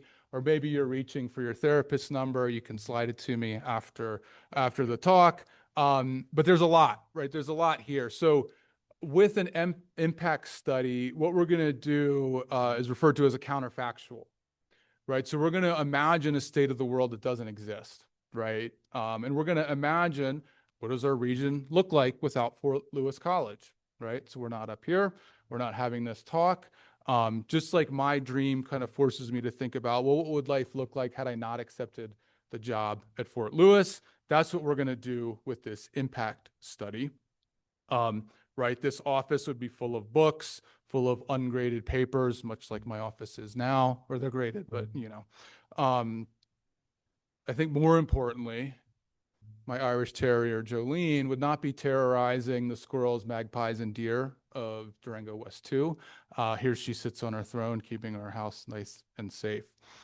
So to answer this counterfactual, we're going to rely on some data, some theory, and a bit of modeling. So let's start with the theory. So I'm going to kind of give us an analogy and then translate it to Fort Lewis and its students, right? So I'm going to offer kind of a high-level discussion of this methodological framework. During the Q&A, we can get into specifics if you'd like, if that's important. And then again, everything that I'm going to be talking about will be outlined in this report that'll be made public shortly. So with an impact study, there's going to be an injection into the local economy. It might be a new business, it might be stimulus checks, or it might be a tourist from Texas, right? So to kind of set the stage, we're going to have our wonderful, cheery Texans coming to Durango. And they're going to come to Durango and they're going to spend the night at one of our beautiful hotels. They're going to spend the night at one of our beautiful hotels. They're going to spend money at local restaurants. They might, well, they're not going to buy a ski jacket this year, but in years past, maybe they would. And so that money is going to come into the economy. It's coming in from outside. So here's our injection. And then with that money, there's kind of three channels that we want to highlight. There's three channels that we're going to highlight, places that money might go, right? The first is going to be to a worker, right? So here we have a gnarly 15-year-old that is not a worker. If anybody's willing to hire a gnarly 15-year-old, talk to me after the presentation. He's going to be driving soon and he needs a job, right? But the organization is going to get money and it's going to redirect some of that money, maybe a lot, maybe a little, to its workers, right? So that's one important channel. With this worker particularly, if he gets paid, he is going to immediately walk up the hill to 2nd Ave and spend most of that money on new bike parks, right? So he's going to upgrade his bike from a local retailer, right? So that's one way that money is moving into the economy. And then also circulating. The circulating is going to be important. The second channel that we'll think about is maybe this organization needs to buy supplies, right? So maybe they need to buy new bedding. Maybe they need to buy coffee. Maybe they need to pay their electric bill, and so on, right? So there's supplies that they might be buying. The supplies might come locally, right? Or they might leak out of the economy. So perhaps this organization has a loan from Wall Street, right? So they're going to send money to Wall Street to pay off that loan. Or maybe the supplies they need are not available locally, so they're going to buy that bedding from somewhere else, right? Somewhere else could be somewhere in Colorado, somewhere in the country, or from another part of the world. And so with this, what we're going to kind of grab onto is the money that stays in the economy, whether paying workers, buying local supplies, is going to multiply through the economy, right? So when that worker goes to the bike shop and spends their earnings, now the bike shop has money to pay its workers, buy supplies, and so on, right? So we want to account for that in kind of one side of our ledger, but then we also need to account for the leakages, the money leaving our economy. Money that leaves our economy is not going to stimulate more economic activity here. It's going somewhere else, right? So that's kind of the basic, intuition. Okay, so now we're going to dig into some data. We're going to start with, the students. So this is data on fall enrollment going back to 2010. And again, if we think about the analogy holds. We have tourists from Texas. We also have students coming, right? And they are coming because we offer educational opportunities to them, right? So they're coming to town. This is usually about 3,500 students to our region. In 2025, our total enrollment, in the fall, was 3,457 students. That's about 3,300 undergraduates and the remainder being graduate students. And so what these students are going to do is, right, they're going to facilitate jobs, obviously, at Fort Lewis, right? They're paying my salary, but they're also going to be spending money in the economy as well. And we're going to kind of look at kind of both of those pieces here in a minute. And so one thing that isn't in this study that I think it's important to kind of reiterate is the role that our students can play in labor demand in the Four Corners region, right? And especially if we think about those tourism dependent industries from a few minutes ago, restaurants, bike shops, things like that. Students work in those sectors a lot, and it's hard to imagine those businesses being as successful as they are without that workforce, right? A workforce that is willing to have flexible hours, that maybe because of life circumstances, maybe doesn't need to be paid as much as someone with maybe a full family. They really provide, I think, a comparative advantage to our region in that regard.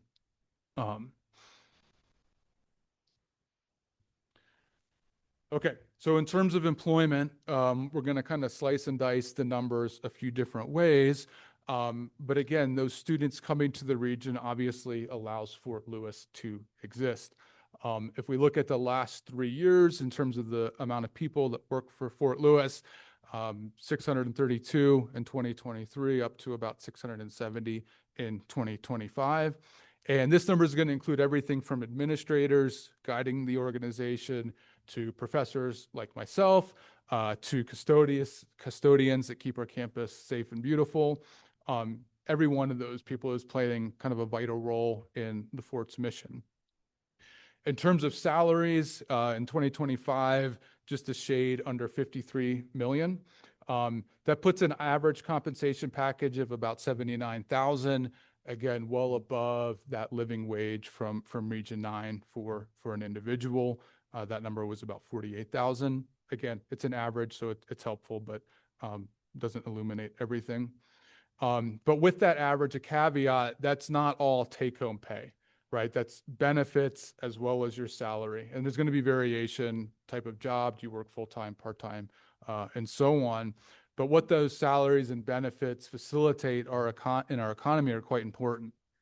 On the benefits side, you know, a couple years ago at this Outlook, we talked a lot about rural healthcare. Rural healthcare faces a lot of challenges, but in many ways, our healthcare system punches above its weight in terms of services offered, quality offered, and the benefits that employees at a place like Fort Lewis have to be able to go into that healthcare system and get checkups, or, you know, my daughter broke her ankle last year. That provides real economic value in the community. And then obviously our salaries are going to restaurants and housing and things like that. One thing that's not in this table that's worth noting is the work that our student workers do. In 2024, there's about 1,200 student workers on campus. In 2025, it was about 1,020. They earned 3.1 million and 3.2 million in those years, respectively. So we'll talk about some of their spending that they're doing. But again, they're also doing work that's really important for kind of like career development. Every semester I have a teaching assistant that helps me grade and kind of helps me design course content.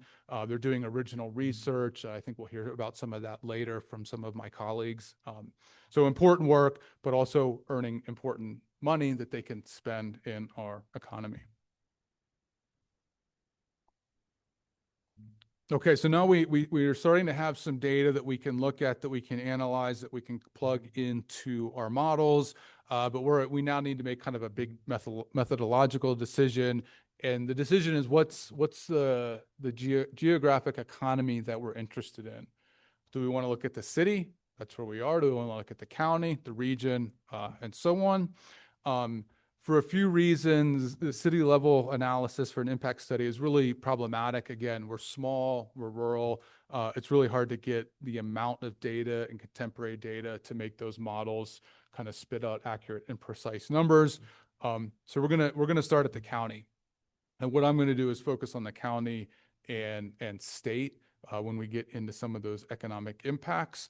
But what we can take away from this slide at the moment, the county, the lion's share of employment and salary is happening in La Plata County, right? Both are over 80%. The region in this study is La Plata County, Archuleta, Montezuma, Dolores, San Juan, and then also Hinsdale. So slightly different than the Region 9 categorization. But that's the region. Colorado, we're going to zoom out and consider the entire state. And again, these numbers are creeping upwards, right? It makes sense that our economic impact would be bigger as we expand kind of our net. But again, La Plata County really kind of serves as the foundation. And then within the rest of the United States, there's kind of two things to mention. One thing, employees in New Mexico are going to show up in this number, and that's about 6.5%, earning 5% of the salaries. So something that maybe commutes from Aztec or Farmington is going to be outside of Colorado. Obviously, it's going to show up in that rest of the United States number. And then the remainder that I would imagine are things that maybe are done remotely, like certain support services, or maybe like a very specialized class that's taught by an adjunct, perhaps. And so what we're going to do is, again, we need to think about kind of what's staying locally, what's contributing to that multiplier process, and then what's leaking out. And that'll depend on the location that we're considering. So if we're just looking at La Plata County and I commute in for Mancos, the money that I spend in Mancos on gas and food, that would be a leakage, right? It's in Mancos, it's not happening here.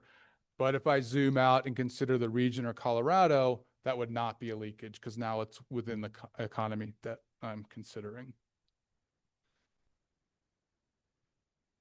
Okay. So in terms of the college's impact, salaries and benefits are important, but they're only a piece of the puzzle.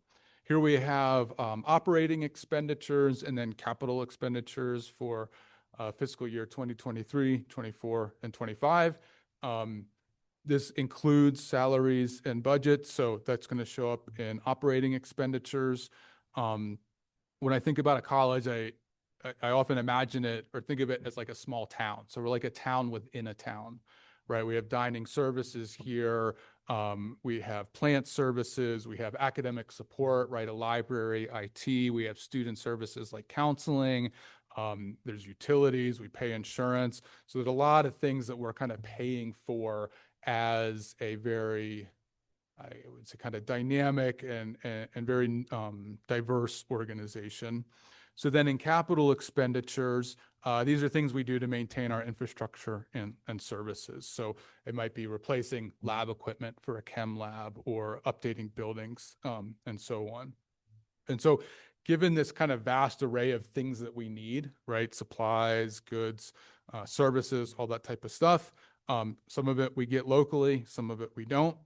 And so what's done in the report is we're going to take the vendors, suppliers, physical location, and then track whether that's quote unquote local, which I'll define as La Plata or Colorado, versus not, right? So what's local is contributing to the multiplier process. What isn't is leaking out.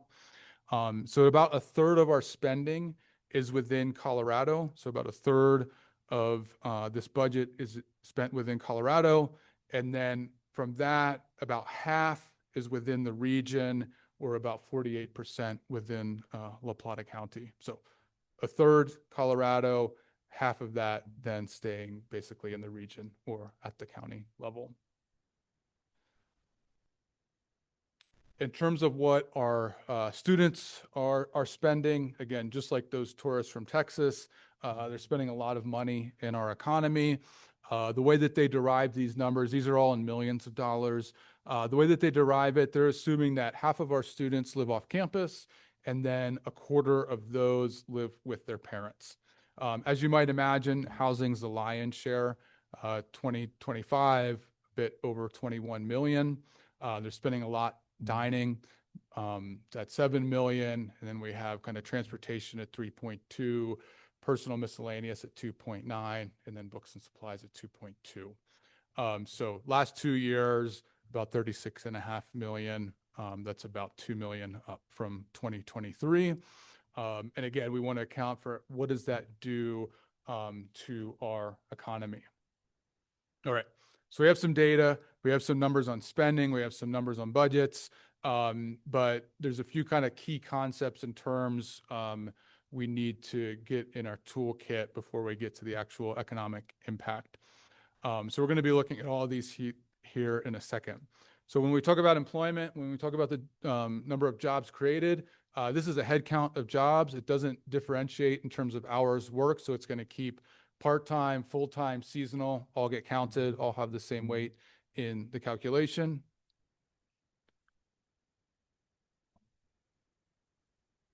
When we look at labor income, this is going to be the salaries and benefits that accrue to workers or sole proprietors.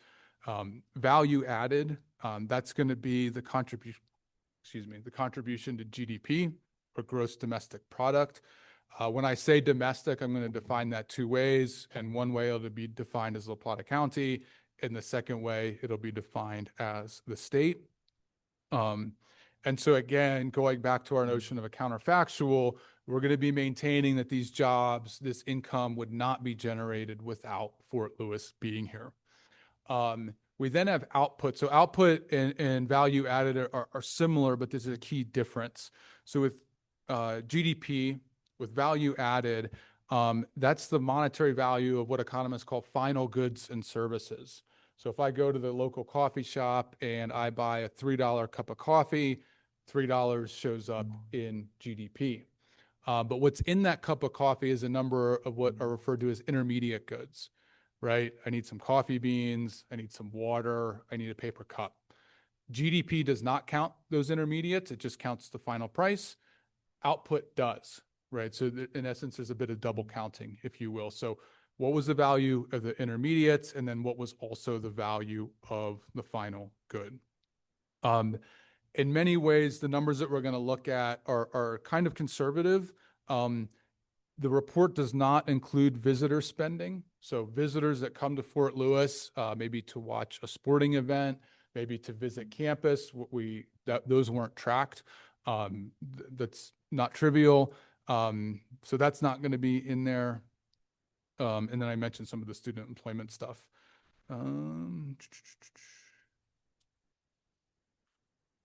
Okay.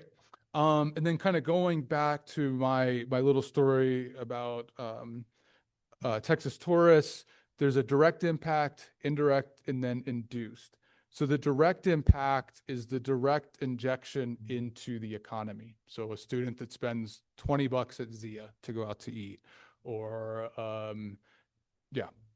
So that's going to be the direct impact.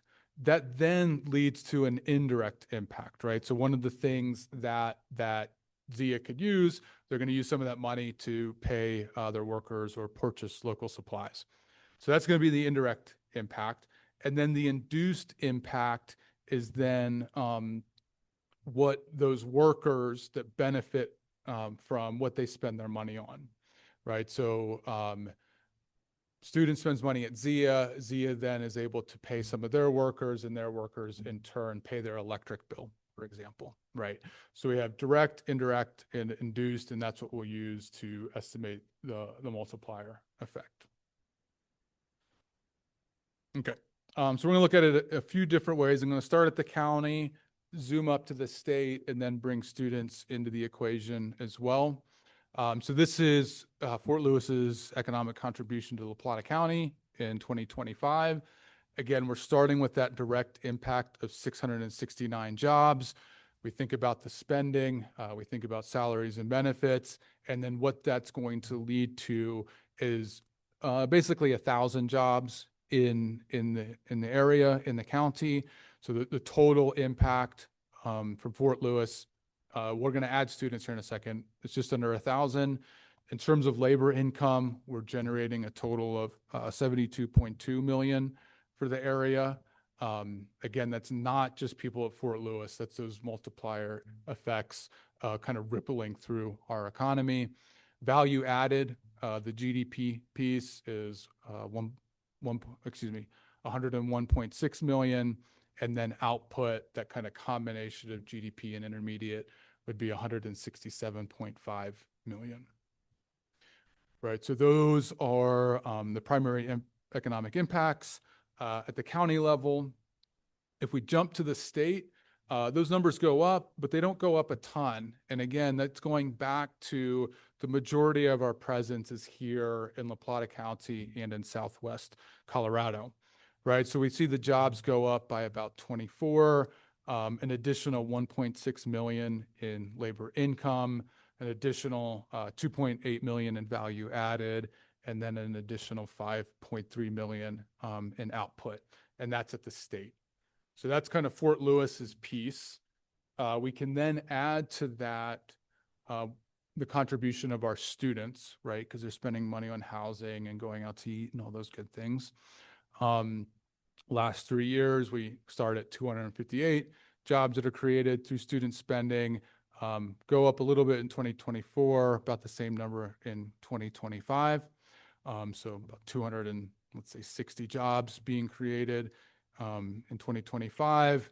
That's creating $11.8 million worth of labor income in our economy, 28.8 million in terms of value added or GDP, and then also 40.5 million in output. And these would be at the state level, Putting these things together, the college and student spending in 2025, roughly, let's call it 1,300 jobs. Again, the college is employing about 670 people at that time. Labor income, and this is for the state, is 85.6 million. Value added, 133.2, and then output, 213.3. And again, these are likely conservative estimates as they don't include visitor spending. It also, quite often people will bring in the impact of alumni on the community. That's not in this study either, so likely conservative numbers. And so thank you. I think, as we look at the year ahead, Rich highlighted some of the tailwinds, the headwinds. There's all kinds of crazy winds. I'm personally encouraged. I don't know. This last year, I found myself being more optimistic than maybe I usually am. And I think part of it comes from the strength of our community. Some of those show up in the economic numbers, but I do think it's deeper than that. I think it's, the partnerships that Fort Lewis and the community have, the joy. I've been here long enough that I see students starting their careers here, and it's awesome. It's really, really cool. And I think that as our community continues to grow and change, as it faces headwinds and tailwinds, I do think that this partnership will continue to be successful. And so with that, I'm going to turn it over to our next speaker, but I forgot my agenda, so I don't know who that speaker is. All right, so I am going to turn it over to Janae. And I don't have her bio, so apologies for that. That's very embarrassing.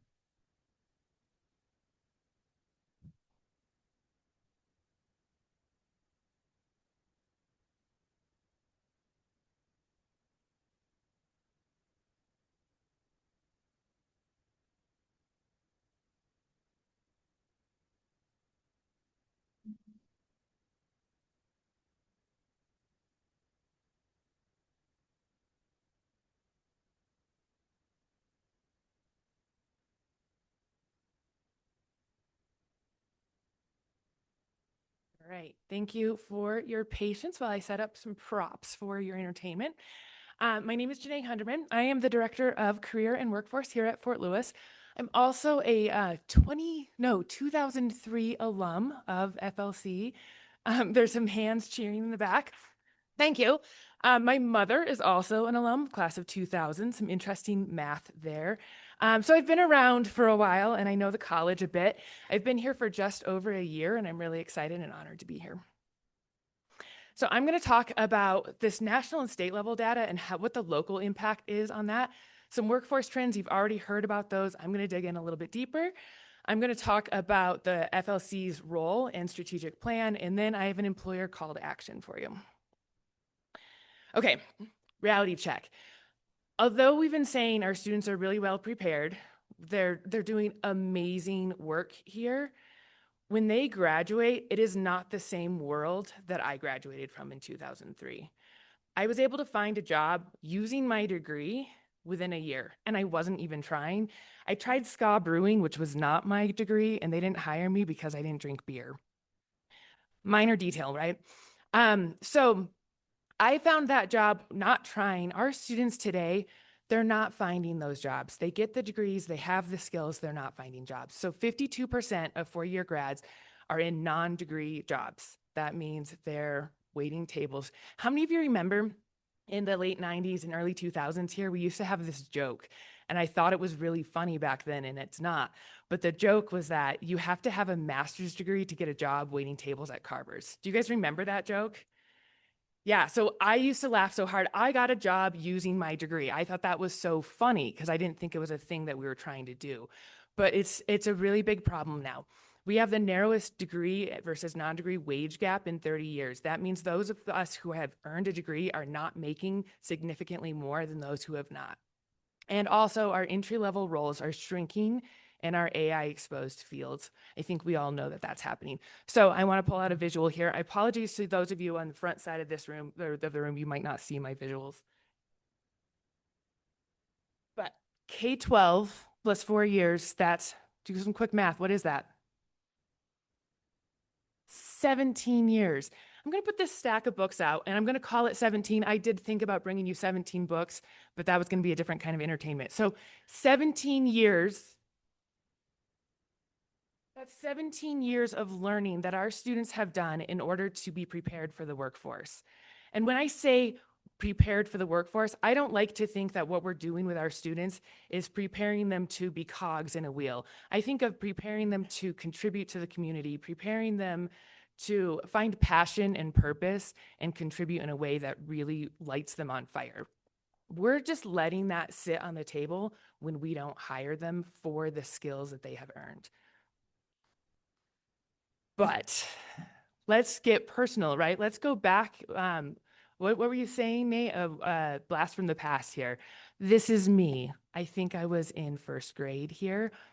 And I don't know why I needed to know this in first grade, but at some point in elementary school, somebody came into one of my classrooms and explained the baby boomer situation to me. And they said, what's happened is so many people were born, right? They're in the workforce, and then they are going to age, and the population is not going to reproduce, and we are going to have this cliff when the baby boomers leave the workforce. And when I was this age, when I was maybe 7 years old, I thought, well, that's like 40 years from now. Surely those smart people out there in the world will figure out the problem by then, and I won't have to deal with this. Who knew I was going to have a job in workforce, and we still haven't figured it out, and now I get to deal with this. Oops, wrong button.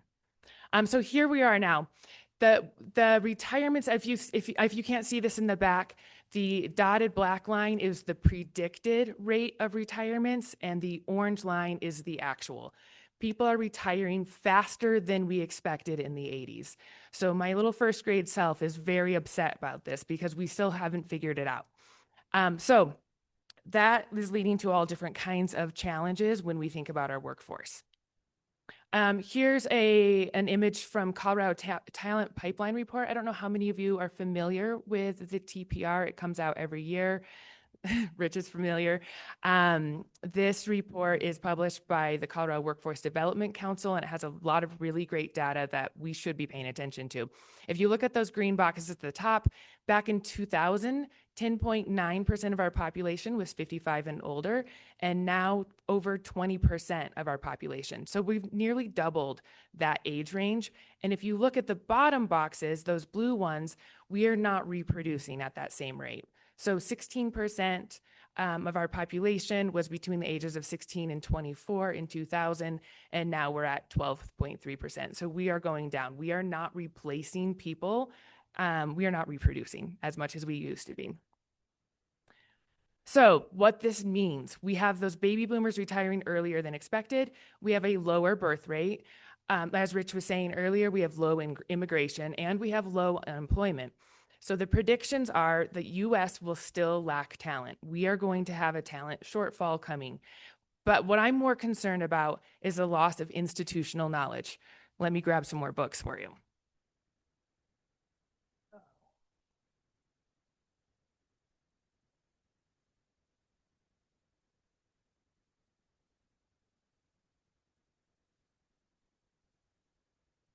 Okay. So that new stack of books, that represents to me the knowledge that a lot of you in this room have. Now, you don't have 17 years of education to be ready for the workforce. You might have a few decades of being in the workforce that you're working from. So that's a whole different kind of experience level that you bring. That is so much hands-on experience, knowledge, things you've learned.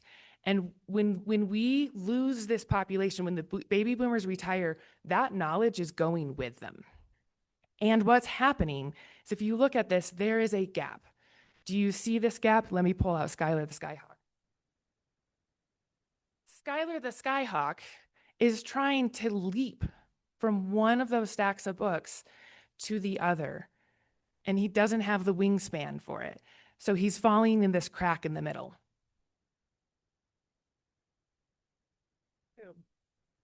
So this is what really concerns me, and this is what keeps me up at night, which is why I'm here. So bringing it local, this is what's happening here at FLC. And our recent survey of our graduates, 53.5 of our respondents, not all of our students, but of the respondents, did an internship in last year's graduating class.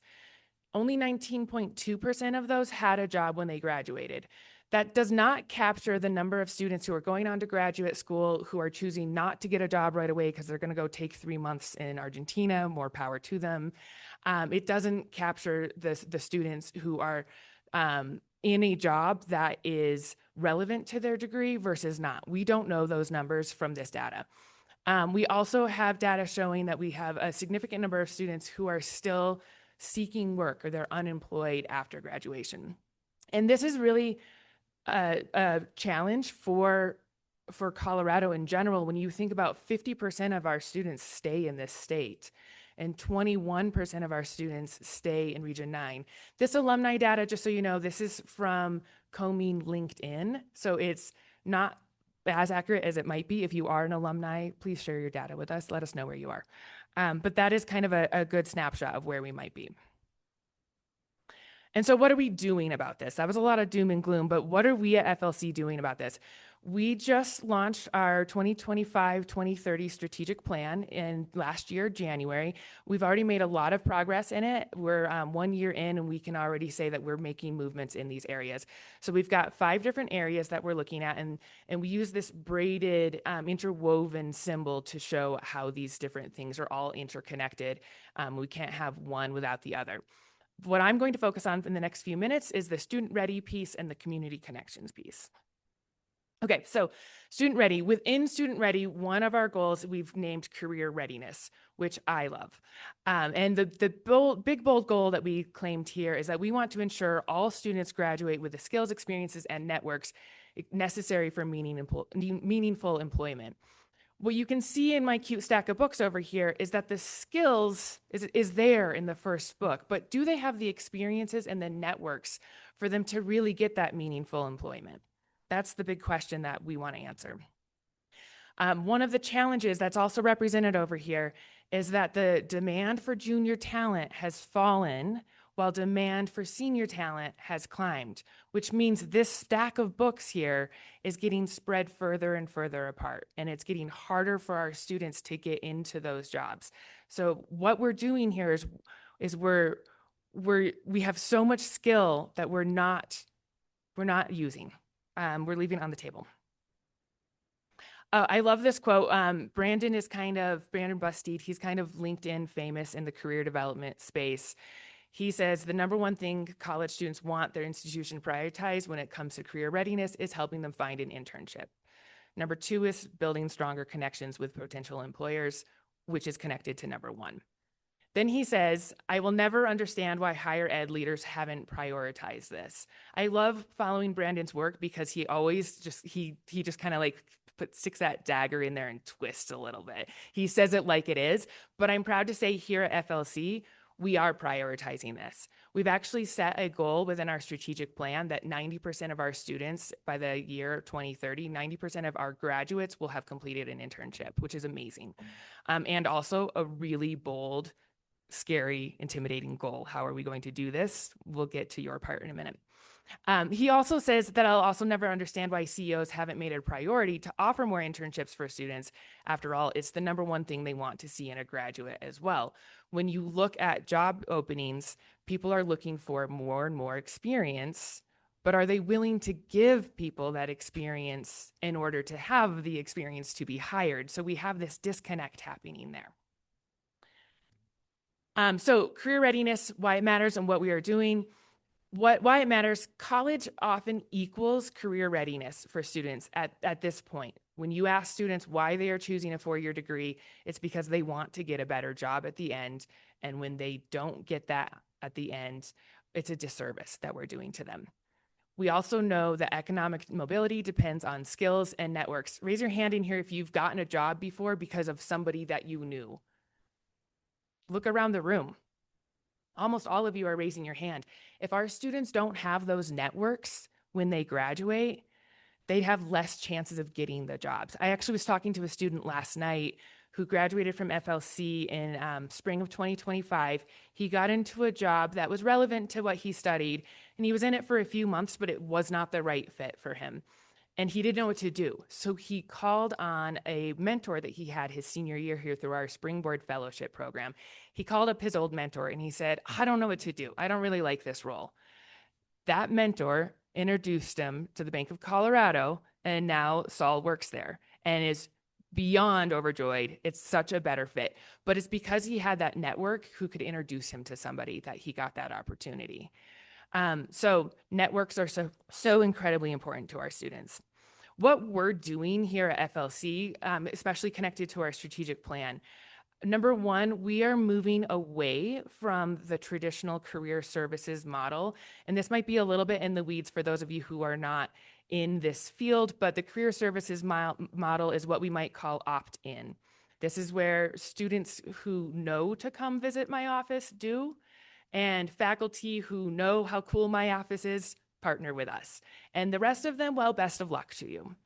What we're doing is we're moving away from that opt-in model, and we're moving towards what is called a career ecosystem, where as a college, we are defining right now the outcomes that we are committed to as a college, that every single one of our students will understand how to navigate the world of career in these certain ways, and we will make sure that we provide those skills for every student before they graduate.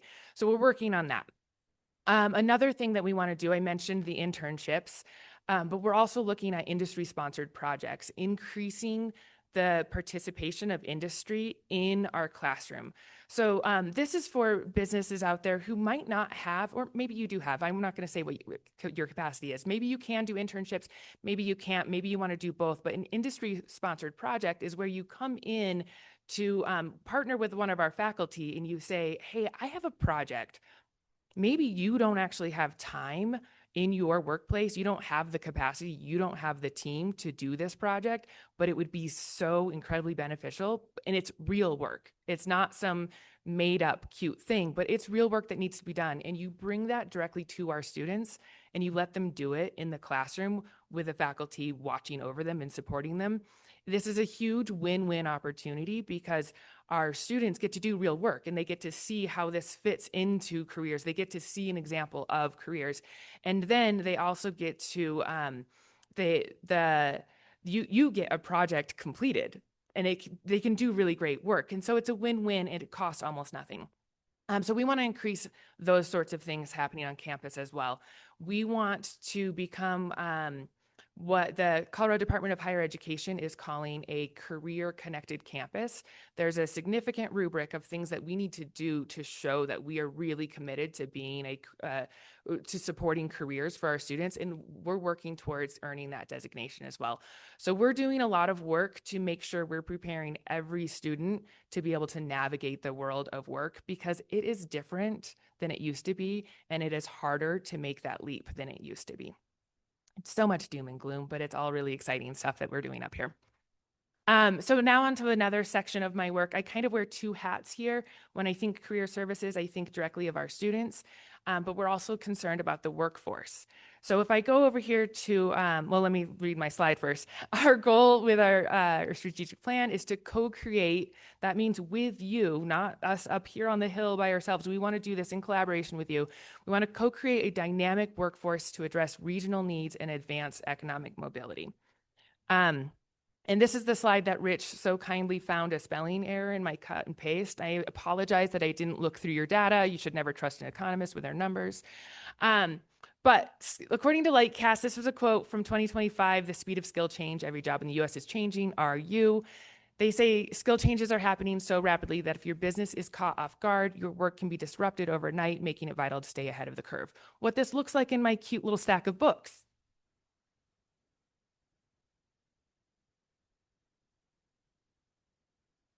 Those skills that your staff have that have been there for decades, some of those skills are becoming obsolete. And there's new skills that they need. And actually, here in higher ed,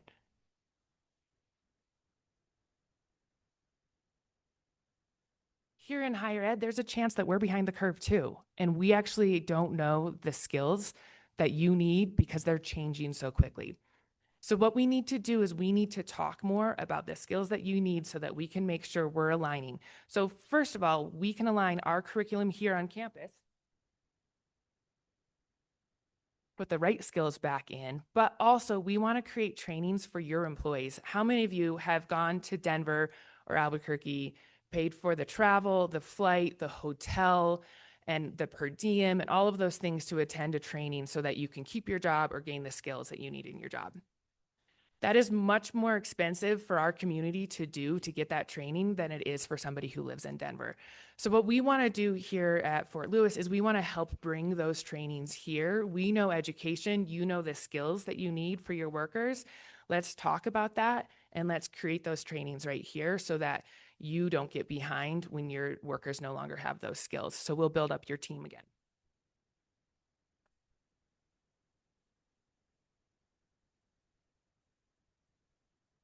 All right, so why workforce matters. There are regional needs. Healthcare, small business entrepreneurship, public works and infrastructure, and outdoor recreation are our main focus at the moment, that we want to really make sure you have those skills. We've done some work. I'll go into, we've done some work already on this. We've done some pilot programs. We've launched some trainings in solar. We've done a medical assistant. We've partnered with Project Run with the Alliance on some of those trainings. And we've got a lot of really great takeaways on what's worked and what hasn't worked with those trainings. And now we're really ready. We're developing a steering committee to really sit down and develop a plan for how we want to do this workforce moving forward. So if you'd like to engage with any of that, please do reach out.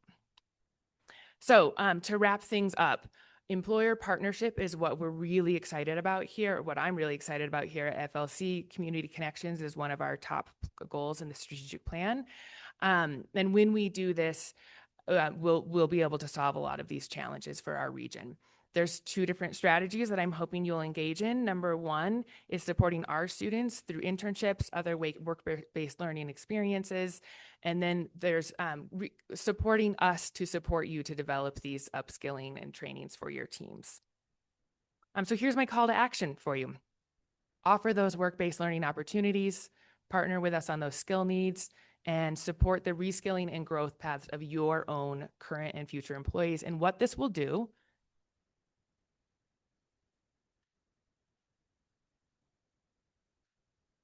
cute, right? We're talking about building the bridge between your current workers and our students.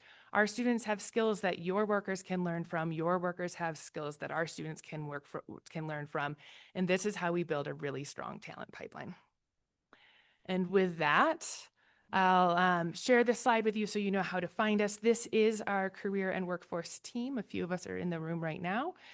If you use this QR code, you can find contact for each of us, depending on what sort of engagement you want to get involved with here on campus. You can also find our workforce offerings. We've got a couple of trainings available right now. Some self-paced AI trainings are out right now if you're interested. And we also have resources on how to advertise your internships and the like to our students. So thank you so much for having me.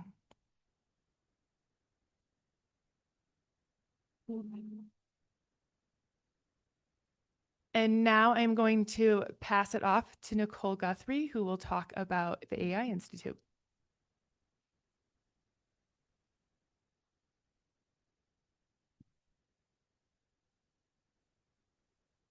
Right, thank you, Janae. I'm gonna do my best here. I gotta use my possibly use my notes here, so get these in order. Okay. Here we are. Hello, everyone. Thank you for including the AI Institute as part of today's forum. Nicole Guthrie. I have been here at the Fort about a year and a half. And in my role as manager of AI and analytics, I work out of academic affairs. And I wear a lot of different hats related to things, but I'm going to talk today about the work that I contribute to and participate in related to the AI Institute. The AI Institute is a regional hub for AI exploration, experimentation for the Four Corners region, really working in partnership with community members like yourselves, as well as campus partners. And before I get into kind of the work we've been doing and how it's impacting our local community, I want to go over like kind of who our team is. We have a small but mighty team. We were founded by Mario Martinez in 2024, so we're only about a year and a half old. And he really saw how AI had already kind of left the station. It was mentioned in Rich's presentation, as well as Janae's, that AI is going to have an impact on our workforce, on the way that we operate our businesses. So we really felt like Mario saw that there was a need for us to think about how are we going to partnership, how are we going to upskill to help kind of keep up with this fast-moving train. He brought on Tom Yaskowitz, who is a professor of marketing in the Katz School of Business, to be the director. I last year hired Brenna Travis to be our program coordinator, who helps keep everything running. Elvira helps keep us on point with strategic communications. And as I mentioned, I wear many hats. I organized our conference. I design and facilitate workshops and show up to events like this to share our work. And what's really cool about being located on campus is the student talent. We talk about internships and the need for them. We do have 3 paid interns right now on our staff. And these 2, Blake and Kelvin, junior AI analysts, they are actually gaining real-world experience building AI solutions with local partners. And I'll talk more about that work they're doing. And they also are gaining experience right here in the ballroom during our AI conference. They led a hands-on training on vibe coding. They were teaching others in our community. I think we had 30 people who attended that breakout session. So they're really living that learned by doing mantra that we have here at Fort Lewis College. And then we have Bo Herdon, who's also doing that, collecting videos and photos and learning how to package that up for communications. And so the work that we're doing kind of can fit into these 3 kind of buckets. Creating space for collaboration. I think this is like we're doing here, convening people, bringing them together, letting people from different sectors learn together, discuss, ask hard questions, and start to develop partnerships and create new opportunities. We also support experimentation. We do that through funding and technical support and really helping people build real world solutions with AI. And skill building also goes hand in hand with that. We offer education and trainings, all free, and as well as internships to have people help them upskill and learn about this very fast moving new set of tools that are out there. So I'm going to talk about some examples that fit into each of these buckets and kind of give you an idea of how we are kind of interacting with the community and starting to have some impact just within our first year. Our biggest gathering is the AI conference. Did anyone here attend? Show of hands. We saw some folks who were there. So this was only our second AI conference. We doubled the size. Last year it was in this room, but this year we're over in the community concert hall. And so across the community concert hall and 11 rooms on campus, we had 33 different speakers participate in that day's event. We had 2 keynote speakers. And what we did is we invited 2 people to talk about a similar topic, but with different perspectives on it. They were both talking about data sovereignty, which is a very kind of sensitive issue in AI, right? All this information that's being compiled and used to train these models. Who owns it? Where did it come from? You know, we had Luke Norris, one of our keynotes, who talked about that from a technical standpoint. What does it look like to build your own AI data stack to help have some of that data sovereignty stay within your community, within your business? But the other perspective that we brought was from Angelo Baca, a Dene native who is a professor at the Rhode Island School of Design. He talked about data sovereignty from the other side, thinking about what are the risks as these AI tools grow? How do we think about maintaining your own data sovereignty, as well as the risks of appropriation of these tools on Native communities?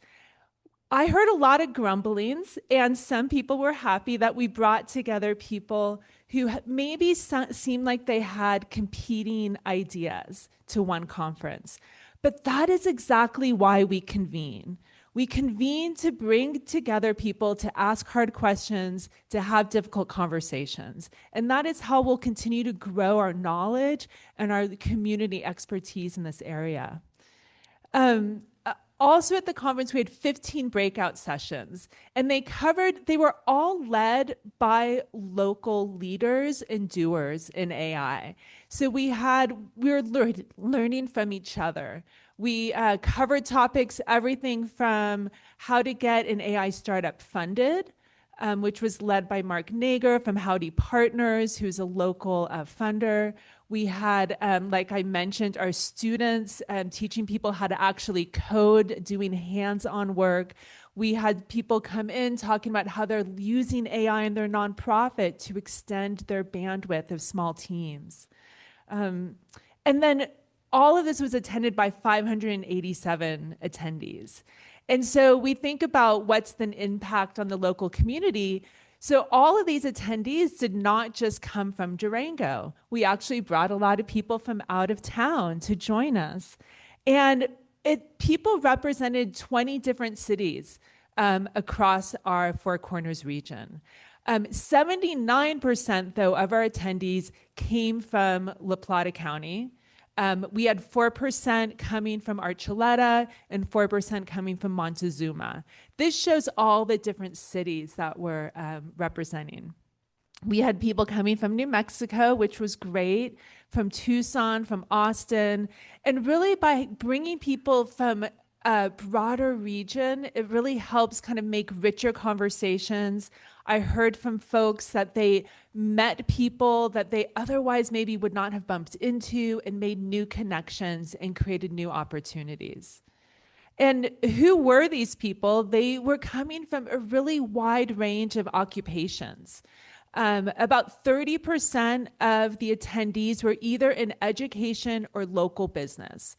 Local business was everything from real estate to banking to tourism to restaurants. And we had a nice representation from other kind of important industries in our area, including healthcare, government. Government included tribal as well as local governments.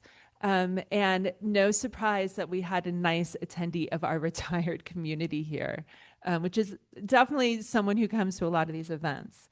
And one thing that we heard when we asked people why they came, 92% of attendees said they came to learn and to upskill. And so that to me means a lot. And that's where we see we added a lot of value of being to bring to people who are curious, who want to learn, bring them together, give them information. So that's one of our largest events. But we also see a lot of value in gathering smaller groups. And in the last year, we do 2 of these very focused, smaller gatherings. The first one was I called the AI Learning Continuum.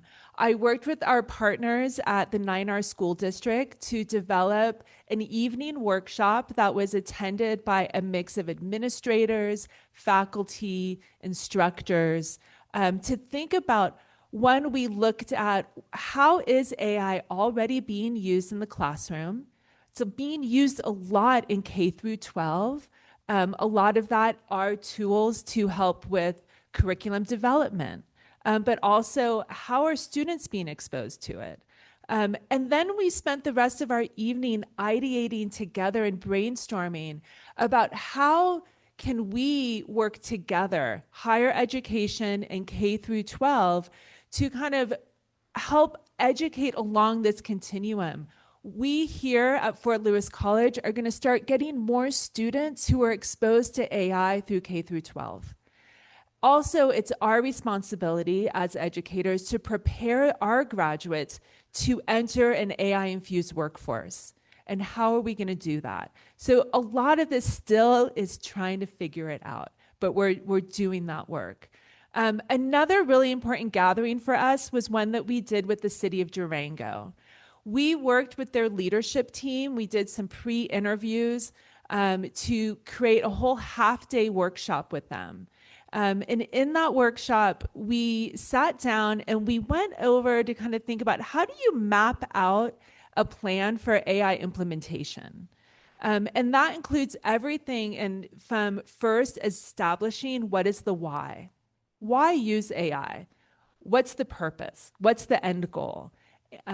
Also identifying what resources you already have, what people resources you have, what skills, what technology is available.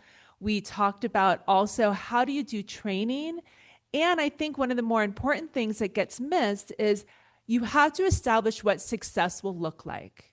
Because if you do not establish that early on, you're not going to know when it's time to pivot. And when something like AI is moving so quickly, it's important to know when to change course. And so that all of that we talked about. And I want to highlight that doing these workshops for us at the AI Institute is also a way for us to learn. Mario really highlighted, him and I facilitated that workshop together along with Elvira. And we learned from that workshop, actually it helped crystallize our own approach here on campus of how we were developing our own AI roadmap. We realized that we were missing out an opportunity to talk with all of our different stakeholders across campus and to really have more meaningful discussions about the why. Because we have a lot of departments on campus, academic as well as functional departments, to think about why bother, why should I do it? And so having more of these conversations about what the benefits and risks are, it really helps us develop a more kind of focused and crystallized version and more meaningful plan for innovation. So kind of moving on from this kind of gathering, I want to talk about how we're supporting innovation. Elevate AI is an incubator program that we launched last year and we are going to do again this year. And it provides funding and mentorship to help local businesses, organizations, even individuals to help take their ideas around using AI and bringing them to reality. The AI, it kind of falls into three different buckets. We have on one side teaching with AI, which is very much our campus focused efforts. This is being done in collaboration for the Center of Teaching and Learning, where they give grants to faculty members so they can experiment of using AI either in their development of their course or in actually teaching with students. And the next bucket is the subscription only bucket. And these are individuals who are more of like the self-starters, the self-directed explorers. And in this bucket, we will help pay for AI subscriptions. It's definitely always safer to use a paid subscription of AI instead of a free one. Just want to make that plug. And we help people by paying for that. We will bundle those under group subscriptions so we can make it more economical, as well as to make it sometimes more safe because we can control some of the safety. And then we have full projects. This is the biggest bucket of money. Anyone from the community can apply for one of these grants up to $6,000 over a year. It's a little under a year period, where we will actually, you may know exactly what you want to do and you have the internal talent to do it, and that's great. But if you do not, this is where like our AI analysts, junior analysts come in, and they can help support that work, and they can actually help do that work for you. Side by side to bring in and increase your skills. Last year, we over the three buckets, we funded 25 different groups. Okay. I'm going to go quick, wrap it up. And we had 9 full projects that were funded. 6 were community organizations. And I just really want to highlight quickly, like, what is the type of innovation that got supported? Say So, which is Sexual Assault Services Organization, had one of our grants, and they used a suite of AI tools to impact all of these things, marketing, communications. And really what was really cool around training and education is they used HeyGen to create a virtual avatar to tell survivor stories, to make it more realistic. I'm going to kind of move on. I just want to highlight that in their words, they said that AI amplified their team, did not replace their team. Really, especially when funding for nonprofits is decreasing from federal sources, learning how to use AI and expand your team's bandwidth can be very valuable.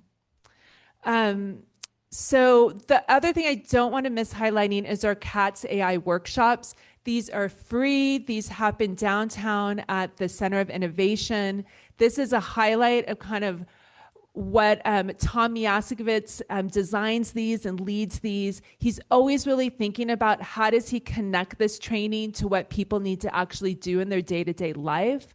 And he builds up over time the kind of difficulty level to make it so people can grow their skills over time. So just wrapping up, I just want to highlight how the AI Institute is really what we found most important to enable and to support the growth of this community related to AI is creating these real world use cases. Building local capacity by having trainings, building skill sets, and then thinking about what's next. We're going to have another level of Elevate AI funding given. You can check out our website at ai.fortlewis.edu to apply. We'll have more gatherings, so keep your eye out. And I'll wrap up because I think I went over. I didn't have my notes, so I was just ad-libbing there. And I want to invite to the stage and Kate Maddow from the Four Corners Water Center. Thanks, Kate.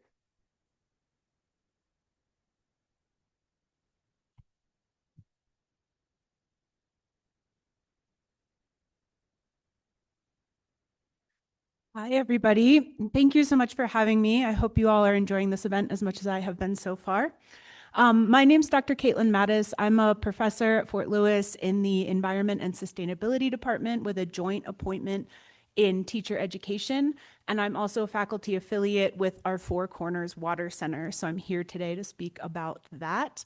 I was promised that most of you would not be part of the water sector. How many of you are in the water sector, know the relationship between water and your work? Okay, thank you to those of you who prepped me on our audience today. This is great. I am going to offer you this opportunity to figure out how you actually are part of the water sector. In fact, this is just a screenshot from the Four Corners Water Center website. That's where this QR code will take you. I'll pop this up at the end as well if you want to stay more involved. But one of our mottos is that water does touch everything. And you all know this, probably better than the average American citizen because of where we live, right along the Animas River, right in the Colorado River Basin, and in the very arid Southwest. So my background, I've been working in the water sector for about 15 years. I've been teaching at Fort Lewis for the last 5. My background is in natural resource management and environmental engineering.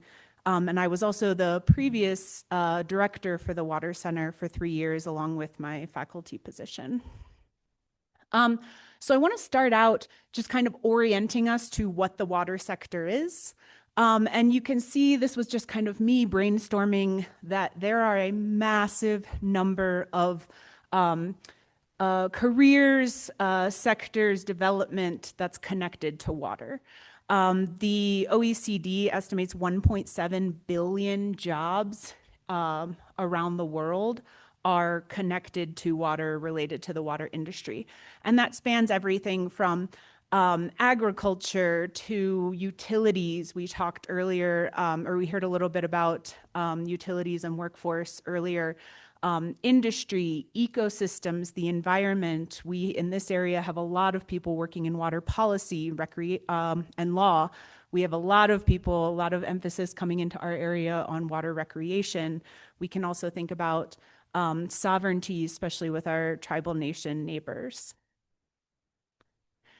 In addition to these very straightforward water sector things, we also have a lot of pieces of the water sector that kind of tie in a little bit less directly. These are things like energy, whether we're talking about hydropower or whether we're talking about using water for industrial manufacturing of solar panels or for refining of oil and natural gas. Water is very heavily integrated into our energy industry. Healthcare, also very reliant on water. Emergency services, these were 3 things highlighted by the US EPA in terms of being connected to the water sector. So again, that idea that water touches everything, I think, is very true. To bring it a little bit more locally, you all, I'm sure, know, excuse me, that we're part of the Colorado River Basin, which crosses 7 states, 2 nations, and over 30 tribes.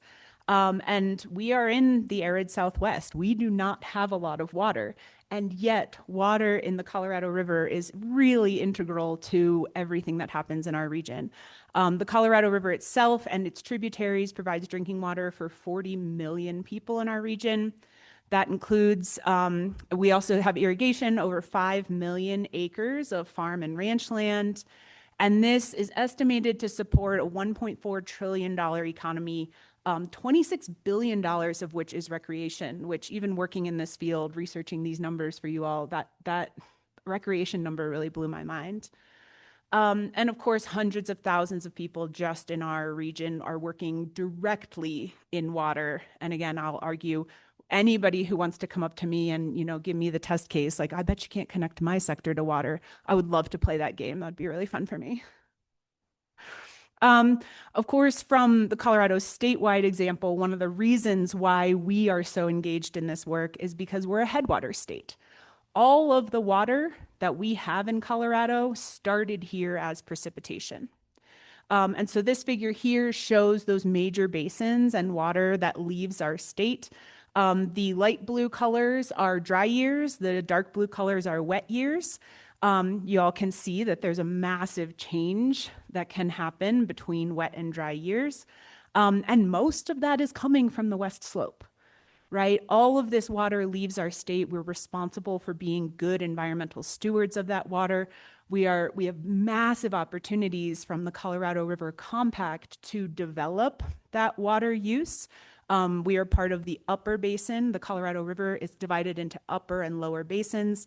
And as the upper basin, we're actually underdeveloping our water. Now, that's been a tremendous boon to the lower basin for the last 8 or so decades, who have been able to develop more of the water that has passed out of our state. But we do have big opportunities there, as Dr. Peach was talking about growth industries. This could be one of them. And of course, in our Southwest area, we have lots of water that leaves our state, then comes back in and joins into that Colorado River basin. So tremendous amount of opportunity, tremendous amount of responsibility within water and the workforce here. Does anybody have a guess in between the dark blue and the light blue? Are we in the wet side or the dry side right now? Yeah, we're in the dry side. We all know it. So I want to talk a little bit about some of the major challenges that we have in the water sector right now, starting off with our historic drought. So we know it's been a bad snow year. We know lots of people are itching to get out on the slopes with some pretty bad snow. So I've heard up at Purgatory. We're actually in a massive 25-year drought. And this 25-year drought is the worst in 1,200 years. So there's a lot of optimism. A colleague of mine, Dr. Harvey, who's a weather climate scientist in our geosciences department, was just quoted in the Herald as saying, don't panic yet, I'm optimistic. That's our job as water people, is to constantly be optimistic. But we also all know that one good snow year, if it starts snowing next week and we get a great snow year for the rest of the winter, that's not going to fix our 25-year drought, right? We need 25 or 80 or so good snow years. That would be just great for me. So that is massive. And what that means is that we have these huge trickle-down impacts, right? When we're not getting snow in the mountains, we're not getting snow melt running off into our rivers. We're not getting snow melt sinking into our soil, increasing our soil moisture. And that's going to start to impact many different industries. So we heard earlier about the agricultural industry. That's what this graph is showing, is the loss of crops on my y-axis there. And these are each line's predictions for various different types of crops as we get into more and more severe drought periods. So this is a huge, important issue that we're thinking about in our region in the water sector. A couple of the other big ones that have been coming up for the water sector, again, that huge web of different things that the water sector is connected to, is some of our water works and water utilities concerns. So when I talk about water utility, I'm usually talking about water and wastewater, and that's mostly clean running drinking water, whether from municipal utilities or even from groundwater wells or small private systems.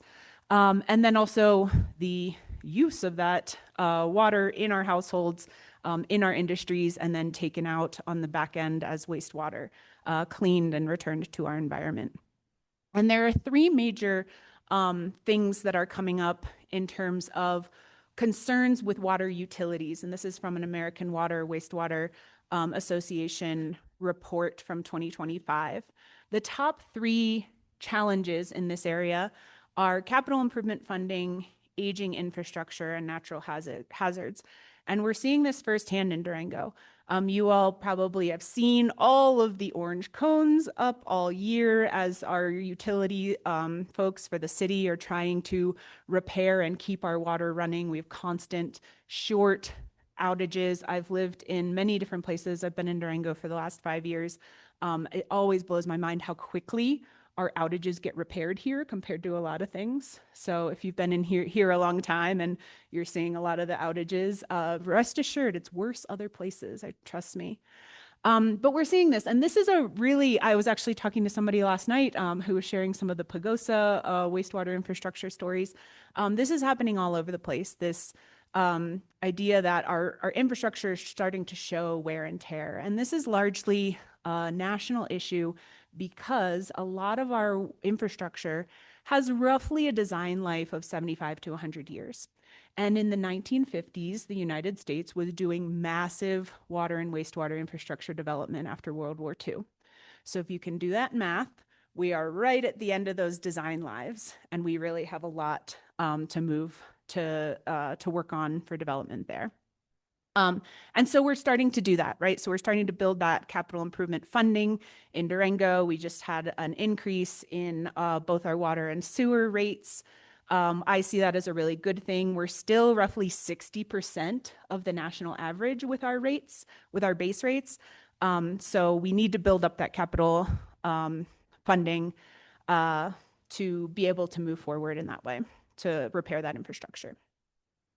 When it comes to natural hazards, there are a lot of concerns that vary quite a bit by region. If you look at this part of the report from AWWA, we can see East and West has some pretty different concerns.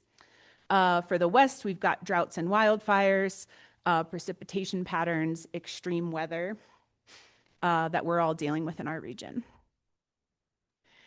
In terms of emerging industries, I mentioned energy already. We also have what we call a food, energy, water nexus. So as well as water being connected really closely to energy, it turns out we need water to grow food. Who knew? So this is one of the places where we're trying to adapt, grow, and build. We just heard about AI. You all might be familiar with some of these things. This is a big concern for many of my students, is how is that AI changing computing power and the resource needs? So found some data that an AI inquiry is roughly 10 to 15 times more expensive for energy and water use than a regular old search engine Google search. And so that means that we have to have huge amounts of water and energy moving into the AI industry as more and more people start to adopt it. And then finally, when we think about environmental protection, we can look at where we're starting to see river flooding hazards change due to things like changing climate patterns. And then also drought, right? So that top figure is flooding, the bottom figure is drought. You see in the Southwest, we're in both of these figures as highlighted because of increased risk.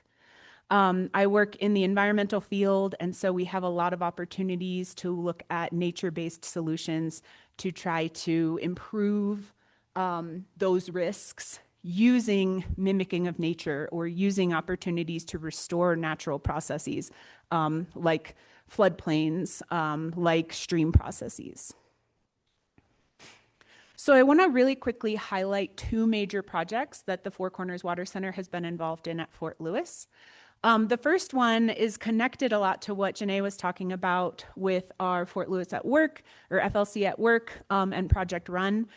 We are seeing a lot of retirements in the water, wastewater operations sector. They're calling this the silver tsunami, where retirements are increasing by 80%. There are 2 to 7 jobs per year that are coming vacant. The water, wastewater workforce is about 8 years older on average than the regular regional workforce. And so utilities are having trouble hiring and retaining people to stay in those jobs. And so we're trying to help build this with our student body. What that's looking like is working with Project Run and FLC at Work to help students at Fort Lewis and community members gain skills in water and wastewater operations and engineering while they're still in school or as non-degree seeking students. So this means people being able to take classes where they can be ready to take operator exams and then come into the workforce already with credentials, either as full-time employees if they're not still at Fort Lewis as a student, or working part-time in many of these like seasonal and hourly positions while they're still pursuing their degree and then moving up the ranks. We're also working on improving training unit abilities for current people in these fields to get training units in Durango and in our region rather than having to drive 4 hours to Grand Junction or across the mountains to Denver to get those training units. So we think that this is going to be a really great opportunity for our community to build and gain these skills, again, either while you're in school or just as part of the community. Water and wastewater operations jobs are hugely stable. Turns out we all need to flush our toilets and drink water and take showers. And so this is a really important field for us to have well staffed, and it's a really high earning field for students, for graduates, and for anybody who wants to make a life and stay stable in their community. A second piece of work that I want to highlight is some of our environmental work with the Animas Watershed Partnership. So the Animas Watershed has been working for several years on figuring out a stream management plan. We know that we're one of the lucky rivers in our region in terms of having good annual flows, in terms of not having any dams or restrictions on our river, but we need to maintain that. And we know that the river supports so much of our industry and so much of our agriculture. So creating management plans and collecting data to keep the river working well is really important. So the Water Center has been working for the last several years to coordinate over 200 stakeholders in our area, representing nonprofits, water utilities, engineering firms, the recreation sector, and many more in this work. We're working to engage students in research, data collection, course opportunities. We're trying to write grants to engage projects. We have right now over $150,000 for nature-based solutions in the Animas Watershed in the coming years, and working with the Animas Watershed Partnership to communicate with the rest of the community and to develop more and more opportunities to work in this sector. So I think some of my colleagues mentioned opportunities for students to gain real-world experience and to have opportunities to work on real projects while they're still in college. I had this opportunity to work with a class this past semester to do recreational surveys for the Animas Watershed Partnership, and several of them have already turned those opportunities into internships with the AWP. I'll close out a little bit here by highlighting two of our great students who have really, I think, demonstrated what Janae was talking about of making that leap from being a college student into working in the career force. On your left here, Haley Perez graduated in 2023. She now works for Mountain Studies Institute. She has served, since she graduated just a couple of years ago, she's served over 500 Fort Lewis students in gaining the skills that she needed as a college student to do the work that she's doing now. And she is credited place-based learning and internships with helping her make that leap from being a student into being in the job force. And then on the right, Kennedy Perry is a biology student who is now working for a consulting firm doing environmental permitting. She's also really credited Fort Lewis and her faculties who have advised her research here several years ago in introducing her to professionals in the field, helping her build that network and helping her meet people who would then help her find jobs and be her mentors. And again, there's no reason why that shouldn't be all of you in this room today joining those and creating those opportunities for our students. I'll also really quickly mention that we have food, energy, water, few internships that we provide funding for every year. I tell my environmental students that we have endless job security because of the many challenges that we have in this sector. However, that doesn't necessarily mean that we have endless funding or good cost of living salaries, but we have a lot of work to do. So we're lucky to be able to provide internships that are paid for our students to work in opportunities that would otherwise be unpaid. So we provide opportunities for somebody to go back home to their tribe with the Acoma Pueblo and work in an otherwise unpaid internship, but they can earn a wage doing that work and gaining leadership skills and working in the water sector. So if you want to stay connected with us, I would love that as well. The goal of the Four Corners Water Center is to cultivate our next generation of water leaders. We do this through providing information, building relationships, and offering opportunities for dialogue. This QR code will take you to our very easy to remember website, fourcornerswater.org. You can stay connected by joining our mailing list. If you have opportunities to provide any funding for things like our unpaid internship program, we would love to work with you on that type of sponsorship. And then I'll just really quickly mention I am a stand-in today for our wonderful director for the Water Center, Dr. Carolyn Cummins. And so feel free to reach out to either her or me if you have any questions or would like to work with us further. And I look forward to hearing from everybody at the Q&A.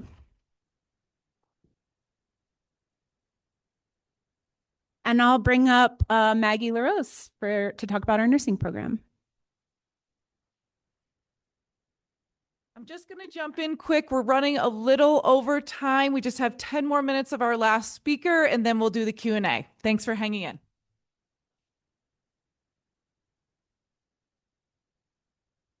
All right, good morning. Thanks for having me. My name is Maggie LaRose. I'm the Director of Nursing for the CU Fort Lewis College Nursing Collaborative. So I appreciate the opportunity to share a little bit about our program, and I was glad to hear nursing was mentioned several times this morning throughout the program. And so I think this is a great opportunity to kind of share the work we've been doing for a regional approach to a workforce solution. So a nursing workforce pipeline for Southwest Colorado. So the snapshot, I think it's no surprise to most people post-COVID that there's a massive nursing shortage. And this is something our program's been about 3 years in the making, but I'd say decades really, in terms of this was a program that was really driven by a community need, a community saying we need more nurses, we need bachelor's prepared nurses. And so this is really an example, I think, of Fort Lewis being responsive to that community need. So the workforce snapshot, so RNs are one of the most in-demand occupations in Colorado, in a lot of areas, maybe the most in demand, with the highest number of unique and active postings in 2025 through the Colorado Talent Pipeline report. So quick Google search and you'll see how many jobs are out there for registered nurses. And I think it's also good to see all the places that nurses work. We are really healthcare generalists. You'll find us in hospitals and clinics, in homes, and there's new and growing fields in nursing. There's more in informatics. There's actually nurses that are inventors now, thinking about workplace solutions. So there's lots of places to go in the nursing field, and we are the largest of all the healthcare professions. So with our region, we have our rural nature and limited recruitment pipelines. Having a place-based program, a grow your own program, is really a responsive solution to that need. So we have high nurse vacancy rates in rural healthcare facilities that threaten patient care access and quality. And I think one thing that sets our program apart too is we are being very intentional about not just being responsive to a community need, but really being intentional about what does it mean to be a good rural health nurse and integrating that into our curriculum and actually highlighting that as something that is unique to our program and our students will get extra training and preparation for. So our pathway creates a sustainable supply of skilled professionals for our local hospitals, clinics, tribal health systems, and long-term care facilities. And I knew I was last, so I did lots of pictures in my presentation. So all the pictures throughout the presentation are of our first cohort of nursing students. So you'll get to see who this program is serving. So it's really a community-driven model, like I mentioned, and I'm so fortunate to have kind of gotten on the train as it was already going forward, and there's so many people in this room that have been instrumental in terms of their vision, their energy, and their money dedicated to making this a success. So thank you. The BSN graduates are trained locally, so they're more likely to stay locally. So the idea of this place-based learning, grow your own model, is it really is research proven to keep our local talent here. But nursing is a challenging undergraduate degree, so it compares to kind of engineering in terms of its rigor, and it's expensive. So to do that, we do have to have community support to help these students throughout this process. So our partnership with CU College of Nursing allows us to bring top-tier academic quality to rural Colorado. So we are a new nursing program. CU is not a new nursing program. They're over 125 years in nursing education. They're actually the birthplace of the nurse practitioner program worldwide. So we're really fortunate. They're the #1 program in the state. They're actually the top 5% in the nation. They're ranked 19th out of over 1,000 nursing programs nationally. So to have this level of excellence, this partnership with them is really huge. And so it allows us to take their curriculum, take their excellence, and and then adapt it to what are our needs here in the Four Corners region, which is what's unique about the partnership with Fort Lewis. Fort Lewis, really the strength of Fort Lewis is having students at the center and really knowing what the community needs. So pairing that excellence with what we need in our community, and that's what we've been trying to do here with this program. So there's priority hiring pathways. I know there's some hospitals here in the room, and we're really excited. I know they're excited for this program, and students usually have jobs before they're even done with the program. They have a final internship program that's built in. And so this is one of those fields where students usually have a job before they even pass their NCLEX and actually graduate, or at least have conversations about one. The regional focus ensures that the model serves the unique needs of rural communities, and that's something we've been really intentional about. Oftentimes, you'll hear the word rural, and really rural is just not frontier and not urban. So somewhere in the middle, but we know what it means to be rural. We know what it means to be low resource. And so thinking about this as what do our practitioners need to know? We not only need to produce nurses, but we need to set them up for success so they don't get burned out and leave the profession. So how do we give them the skills and the tools to do that? So that's part of what our program is developing.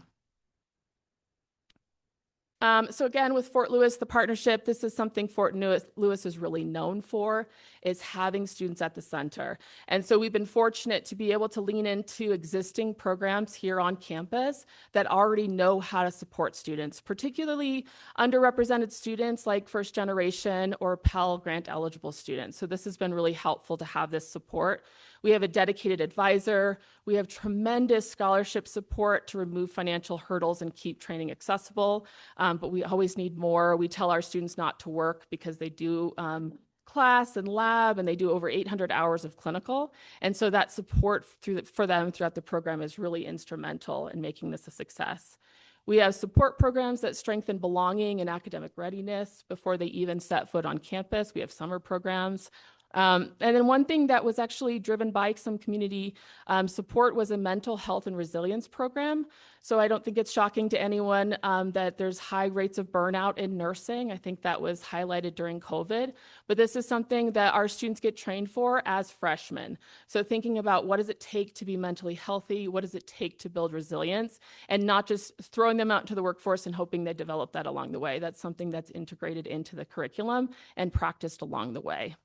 And so the hope is that these supports directly increase persistence, licensure, and that they stay here locally and find jobs here in the region.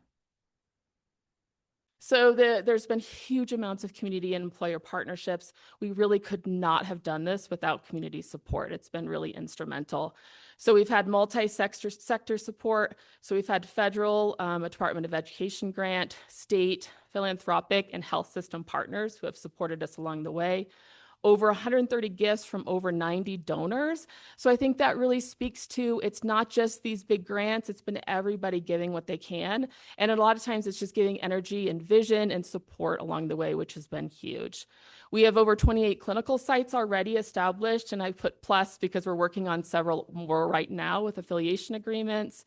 And we have a really strong rural community of practice group with over 150 members that has been instrumental in really deciding what should this program look like, how do we design a program that meets our needs, and how do we make sure that the communities and their voices are included in the process. And I think this regional collaboration has really been key and an important role in strengthening the workforce. So the nursing hall, the new nursing hall, I have some pictures here, but I want to put a plug in if anyone would love to come do a tour. Happy to present that as an opportunity. But it's a training facility that allows clinical experiences to ensure graduates are job ready on day one.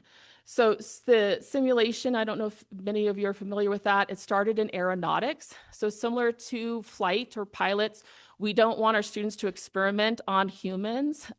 This is a high-risk field. We want to make sure we understand that learning happens through failure. And so what this gives us an opportunity to do is for them to practice in a realistic setting. And so when they hit the ground, when they hit the hospital or the clinic floor, they're ready to go.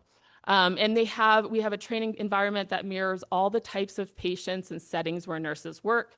So you'll see several different high fidelity simulation mannequins. So these mannequins are amazing. So they can sweat, they can cry, they have heart sounds, lung sounds, deliver babies, have heart attacks. So we can really prepare our students for what it looks like. And we'll have them from a newborn all the way to a geriatric patient, a birthing mannequin. So we have the full suite of mannequins. So students really get to see all the places nurses work, all the types of populations that they work with, and get a chance to learn and fail. And failure is where most growth happens, most learning happens. So this is an opportunity to do that where they're not practicing and failing on our loved ones out in the clinical setting. So here's some pictures of the space. So you can see our classroom on the bottom left there. It's hard to tell, but that's our home health suite. So there's a growing field of home health, as well as it gives a good opportunity to help our nurses train for discharge planning. So it allows us to think about not just the patient in our setting, but what does their life look like not in our setting, and how can we best prepare them for health outside of our clinics and hospitals. The middle picture is our community health space. And then you can see the other two pictures, an example of our mannequins and the students in action. So those are working head walls. We have working patient monitors. These mannequins are very manipulative, where we can change their heart sounds, lung sounds. We can make the pulses change. So we can create a very realistic setting for them to practice and learn through a debriefing process. So what this opportunity does is provide real-world regional learning experiences.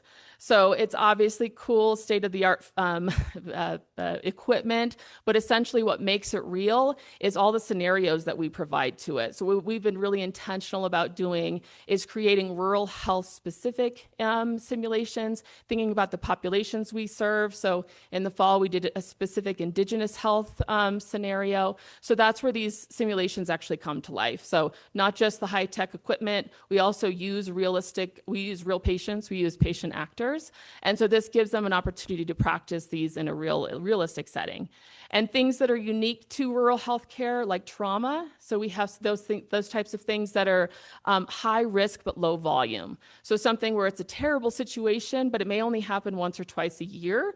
So not only for the students, the space could also be utilized for professional development and training of our current workforce, where it's something where they only see this twice a year. How do they stay competent in their skills and their knowledge? So this is a good opportunity as well for the community. Exposure to diverse populations. And what it does is really strengthen their readiness for real regional challenges. So things like limited staffing, broader scopes. It's very common for nurses to work across departments in our region, and resource-sensitive practice. What do we do with limited resources, and how do we make do and provide quality patient care? So here's a picture of 5 of our current cohort of students. And what we really see is we're building our regional future one cohort at a time. So I'm glad to say our first cohort, they started in fall 2023 at Fort Lewis. They started the nursing program fall of 2025. And all 22 that started in the fall are actually currently still in the program. So we haven't had any issues with attrition, which is huge. Usually the first semester of nursing school is when we lose the most students. So we're very excited about that. Our second cohort is accepted and set to begin August 2026. And we have our third cohort. They've entered FLC as freshmen, so they're in the pre-nursing track. So we're really kind of building this model and prepping the students along the way. So we really now have a continuous year-over-year stream of future BSN nurses, ensuring long-term workforce stability for regional health systems. So really partnering for a healthier Southwest Colorado. So our rural healthcare stability depends on local workforce investment. And I am biased, I'm a nurse, but I really believe that the more nurses there are in a community, the healthier that community is. And so I think this is a huge investment into the community. It's a huge investment for these students. This is a huge opportunity for them. So it's a tier 1 profession, so it's a livable wage. There's a lot of opportunities for workforce development. So as a bachelor's prepared nurse, they can continue on to become nurse practitioners to get graduate degrees, which is also another workforce shortage that we have.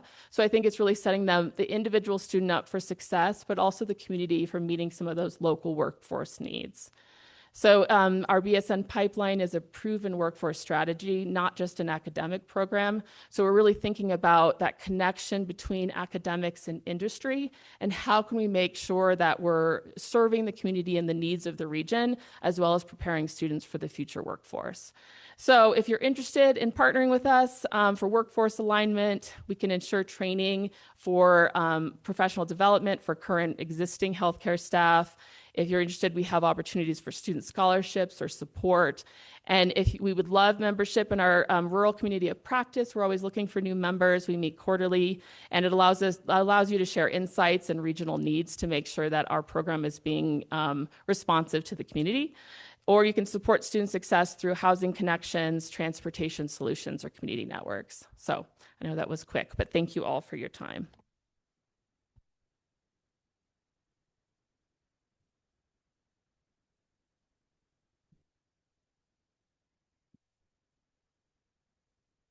Okay, well, we had a busy morning learning about our national economy, our local economy, and how Fort Lewis is impacting the economy. Now I'm going to ask all the speakers to come on back up, and we are going to do a Q&A session. Come on up, have a seat to our speakers. The session will be about 20 minutes or so. We had to cut it a little short, but Jason and I will walk around with some microphones, and feel free to ask all of our amazing speakers any questions.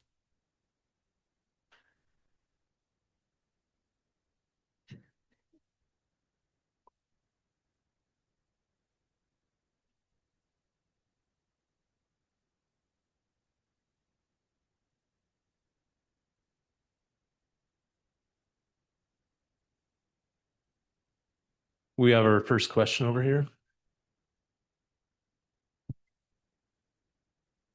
This question is for Dr. Peach. You had mentioned that 6.5% of employees in La Plata County are coming up from New Mexico.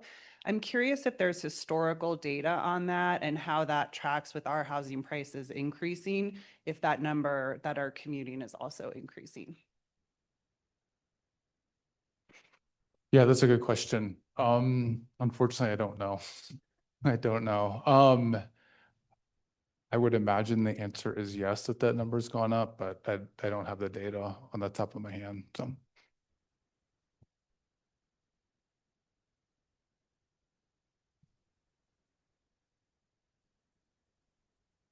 I'm not sure one of the Fort Lewis administrators, but I know nationally enrollment in four-year colleges and universities is generally on the decline. And I'm just wondering, same thing at Fort Lewis College, and maybe is there anything being done to try to stabilize that, or like, what's the outlook for the future there?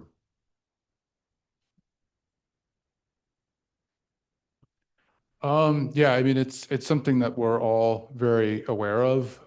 I find the numbers encouraging. Again, we've been right around about 3,500 students for, I think that data went back to 2010. Some years are higher, some years were lower.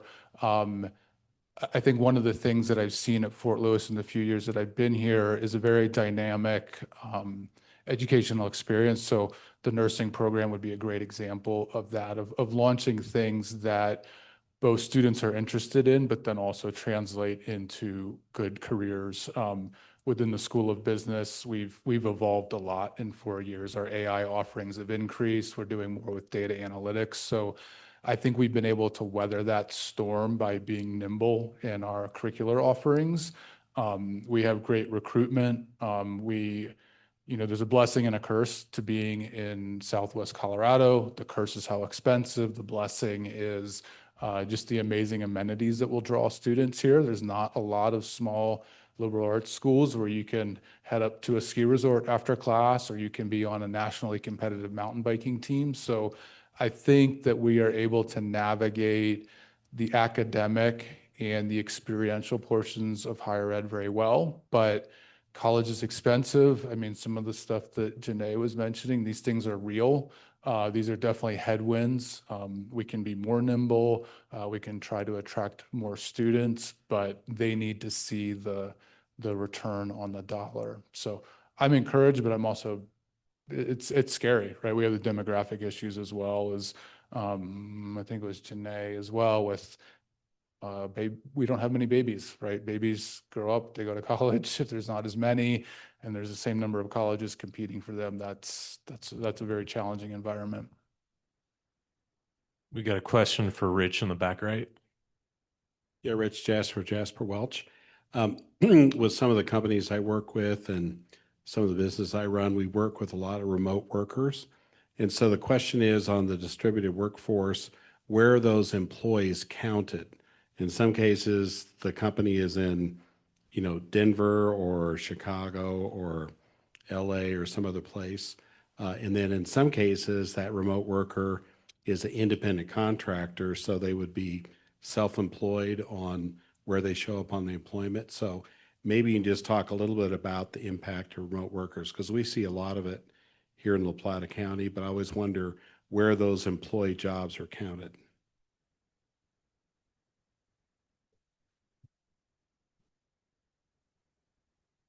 So can I give you the contact information for the Colorado Department of Labor and Employment? And the answer to the question is, if they're independent contractors, they're in wherever they're physically located and physically reporting their presence.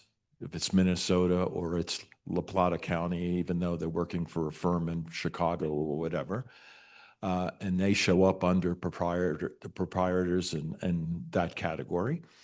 If they're here and they're working for a firm, for example, on the Front Range, the filings that are done by the firm should identify that person's place of work as La Plata County. So they should be showing up on the labor numbers here, even though they're remote.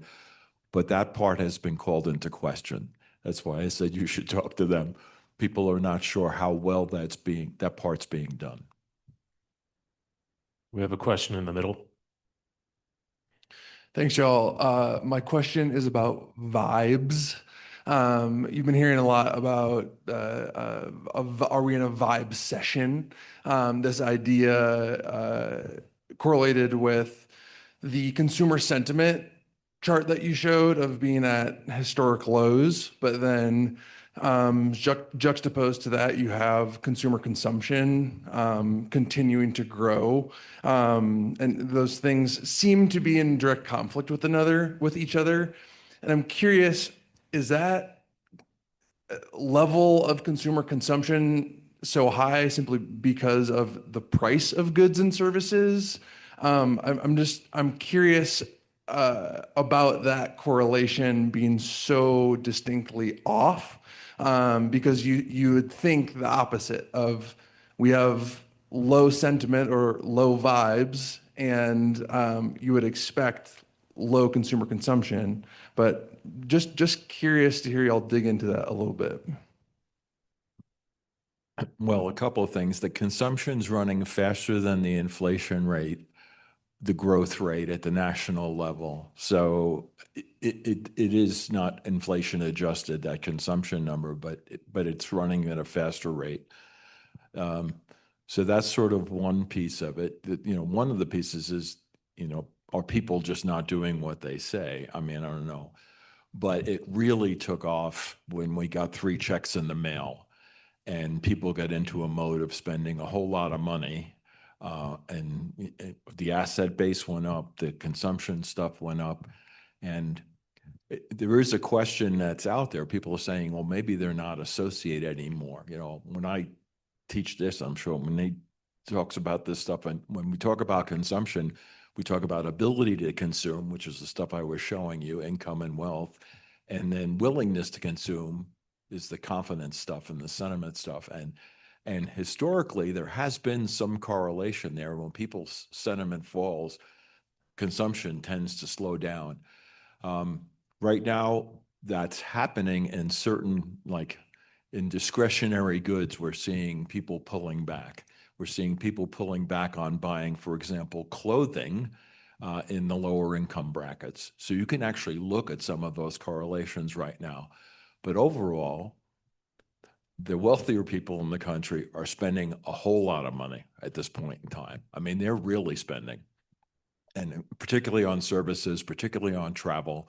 And so some of that is maybe masked by the average as opposed to, the number I was saying earlier about being on average. I think it's being masked by sort of the different income brackets. I don't know if you have a different take on that. No.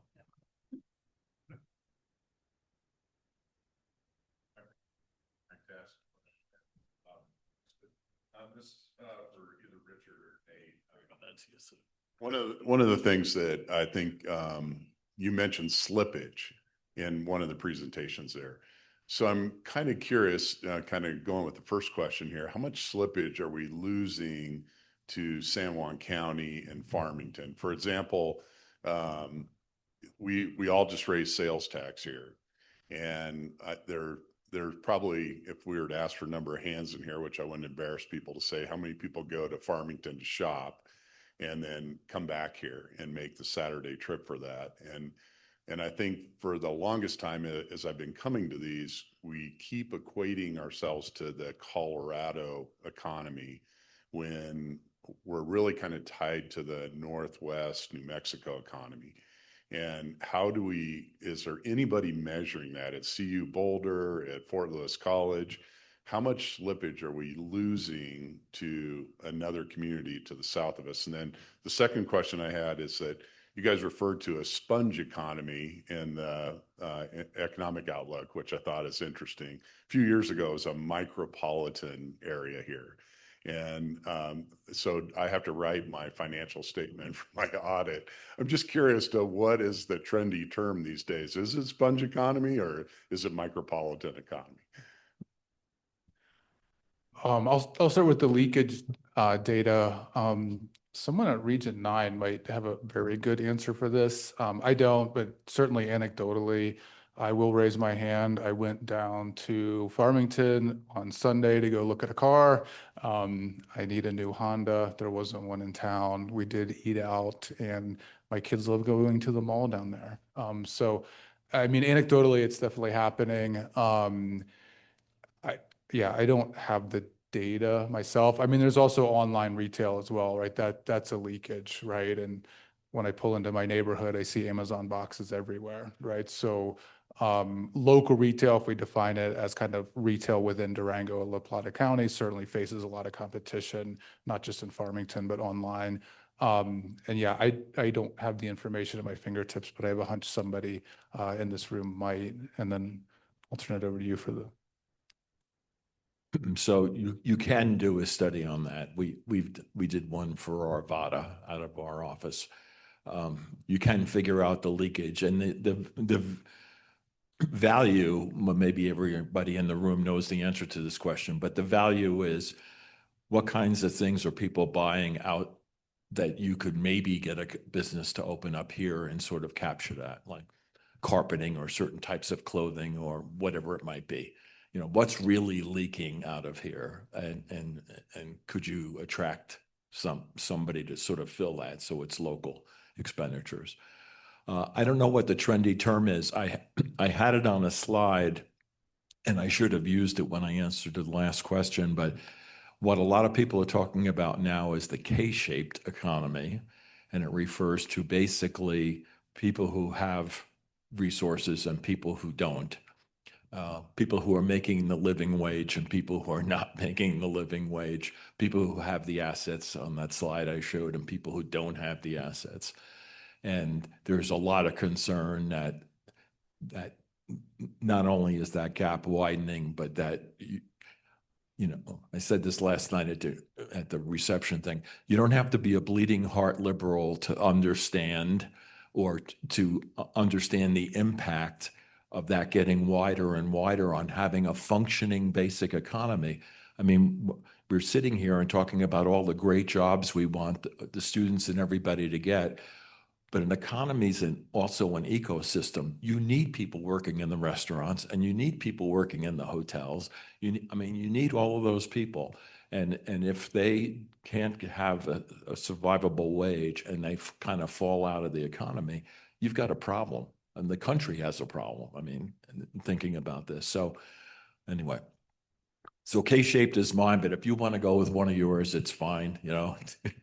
I like the sponge, but so another question for you, Richard, is so we just passed a sales tax increase for our fire district, and which the legislature opened that up for us 2 years ago. However, in our research in that, and you mentioned it, Dr. Peach, is that the online stuff. So Amazon can tell me how many packages are probably delivered into the 81122 zip code, but the state of Colorado can't. So I'm curious about how they're really tracking sales tax, because when we did the research on this, we got shape files for our local businesses, but there was no data on the online sales or the internet sales, which when you hit the Amazon send button, there's a sales tax for the state of Colorado that's added to that, but I'm not sure the local sales tax is being added to it. I wish I could answer your question better, but I think I've said this here before. We do revenue forecasting for a number of communities. They're bigger. They have they call it the marketplace provision. They put in the marketplace provision, and anybody who's putting online stuff into their community, like Amazon or the Wall Street Journal Wine or whoever, all of that stuff is paying local taxes and is being tracked. And it gets allocated back to the community. So there is a way to do this, but you have to, I'm trying to remember the exact term, it's marketplace something. You have to actually pursue that. Like one of the communities we work with, which is a pretty big community, has decided they don't want to pursue that. And I said, you know, it's not only bad for your tax flow, it's bad for your local retail. Because, you know, if people can buy stuff not taxed from the outside, you know, it gives them a reason to buy stuff from the outside kind of thing. So, yeah, marketplace, I'm sorry.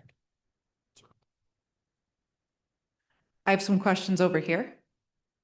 Hi, I have a question that's kind of a continuation of what Tommy asked. When we talk about increased consumption in a low confidence market right now, my question would be, is that straight dollars? Is it just us paying more for the same things we've always bought?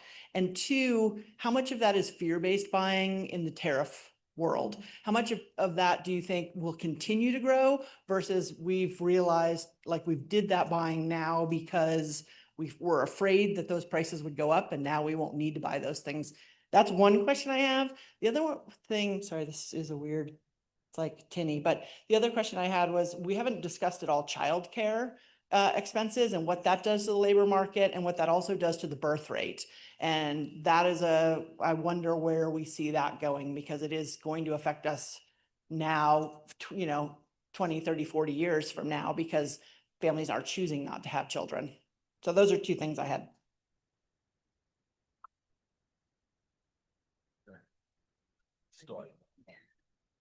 I'll start with the childcare question. I mean, we're starting to see states intervene in different ways in terms of kind of pushing down to a younger age what we consider like the educational experience. So states like New Mexico offering childcare.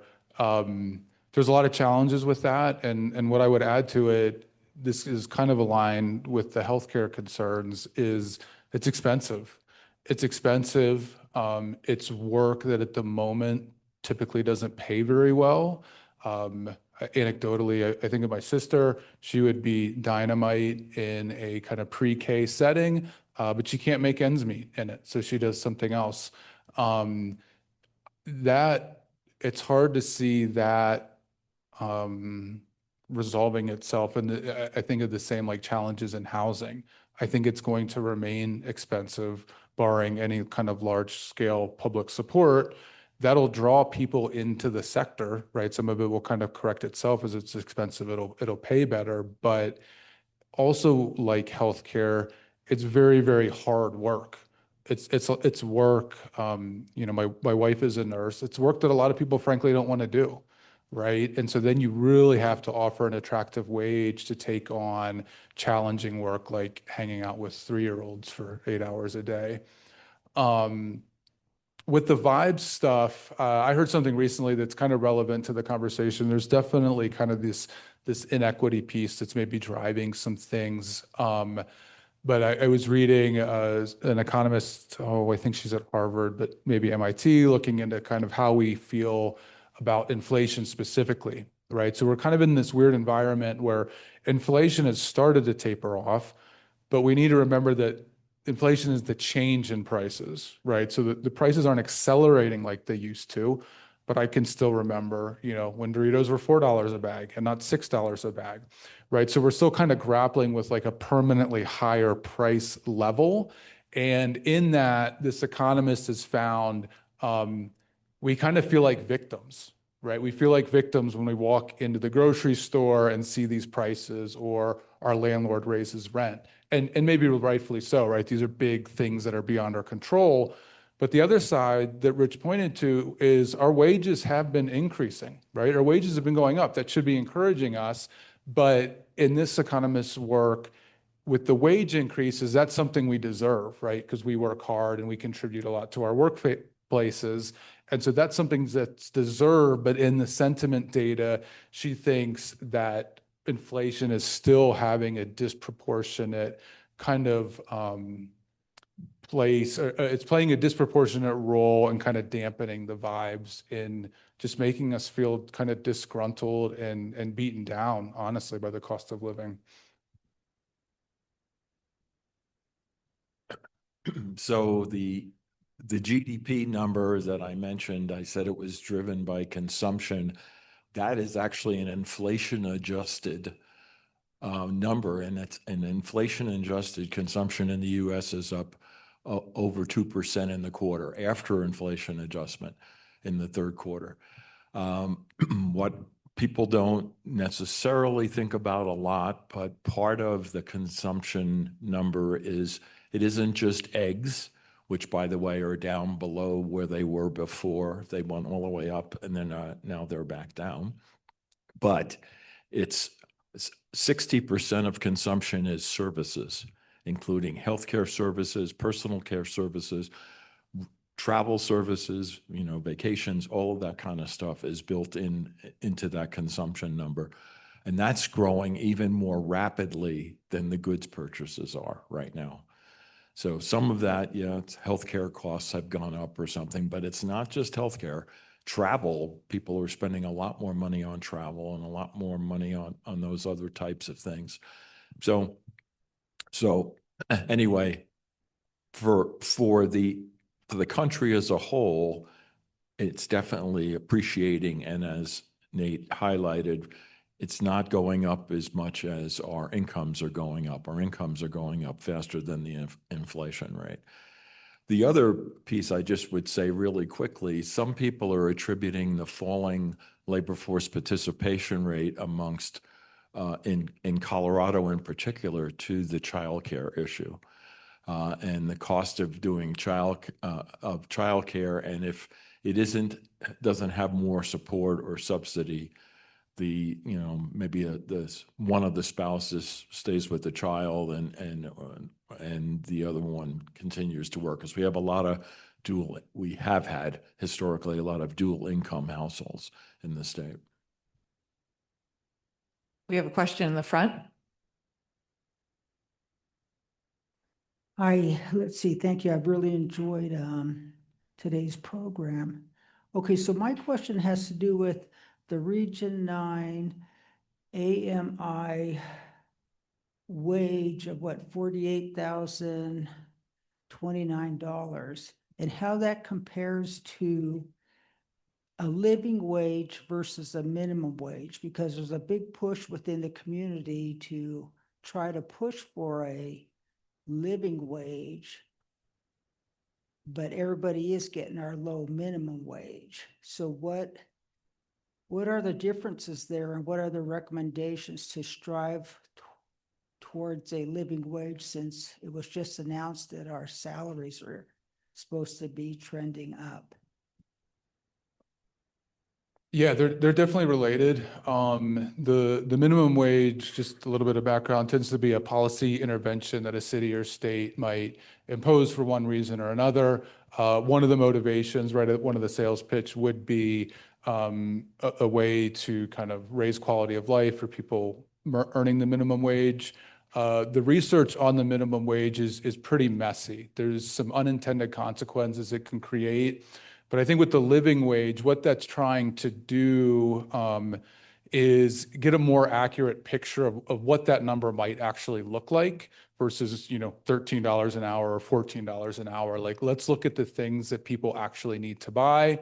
Are they a single person? Are they a family? If they're a family, they need childcare, stuff like that. So I think it's a more meaningful way to kind of have that conversation. And the way I use a number like that is kind of how I did in the presentation. I think it's a really valuable number for employers to reference when they're thinking about recruiting talent. And obviously, employers face constraints. We want to pay everybody more, but that's not realistic, right? That's maybe not sustainable. But with a number like that, you can start to think about and start to kind of gauge expectations of how much do I need to pay people so that they can survive in this community. The living wage is kind of a lower bound. It doesn't get into like luxuries like a vacation or flying back east to see your parents or something like that. But it does provide a good benchmark. It could be used for policies, but I find it kind of more valuable for a point of reference for places like Fort Lewis or other local companies that really want to attract talent, but then also keep that, right? So with what Janae was saying, employing someone, training them up for a year only to realize that they're going to leave because they can't afford to live here, that's a real challenge for local employers. So it needs to be a sustainable wage. And I can start my career here. I can make ends meet, and then I'm going to, get better at my career. I'm going to move up the ladder as I build my family and whatever else may come about. Next question's on the far right. Thanks. This is a question for Maggie. Maggie, the Department of Education recently issued a new proposed regulation wherein the designation of nursing as a profession would no longer exist. That would have the impact of reducing the amount of student loans that students could borrow to actually then become registered nurses. Can you speak to the impact of that proposed regulation on your program? Yeah, thank you. Yeah, that's a great question. And I'd say, want to start by just saying, I think there's an impact beyond just, we've worked really hard decades in nursing to be established as a profession and what that means, and to give nurses a voice at the table in healthcare decision-making. And so I think beyond just the loan limits, I think it's an important piece to really understand when we have this massive shortage of nurses, when we're pushing hard as a profession to bring nurses to decision-making tables, I think it's detrimental in that aspect as well. For our students, I think it will vary. I think currently with our first cohort, we've had a tremendous amount of community support. So I think the short-term answer is I think we'll be able to kind of weather that storm. It does put lifetime limits for students. So I think the biggest impact will be we really promote lifelong learning in nursing, and that means advanced certifications. It means continuing degrees. So for students right now, they'll get through our program. If they decide to pursue something like a certified nurse anesthetist program, that's going to be impossible with that loan limit. Those are very, very expensive programs. So I think for the BSN program, most of our students will manage with that, but I think the long-term impact to them if they decide to pursue advanced degrees, which is what we encourage them to do. That's a big piece. There was an Institute of Medicine report back in 2010 that talks about practicing at the top of your scope of practice. And that's something that as a profession in nursing, we've been working hard to advance. So I think just the semantics, words matter, and we've been working hard to be seen as a profession to be brought to those decision-making tables. But I think also it's a little short-term thinking in terms of we want students to go all the places and to practice as far as they possibly can go. And I think $100,000 loan limit is very restrictive when you start looking at some of the more expensive programs like nurse anesthetist or some graduate programs. So I think for our current program, they'll likely be okay, but I think for a lot of our students who have big hopes and dreams, it will long-term be an impact for them. They may not be able to pursue all the places and degrees that they had hoped. Did I answer your question? I can't see you. I think we have one last one over here. Hi, thanks so much. I think this is for Dr. Wobekin, but it's a bit of a follow-on to the nursing student loan issue. his presentation ended at government, I think got cut short. I'm very interested in the impact of what is essentially a disinvestment of federal funds nationally and how it's affected us with our budget in Colorado. And I am sorry I missed the beginning of your presentation, but I'm wondering if any of you could speak to that and how that is impacting our state economy. I know I work with the Herald, and I did a editorial recently about the grant funding lost in our county. I didn't pull it up before I grabbed the mic, but it's in the millions. There's monies that have already been lost regionally, statewide, and pending. And, you know, just no society really thrives without federal funding or public investment, I guess. So open to any comments on that. And if there's any part of the outlook in the print publication that addresses this.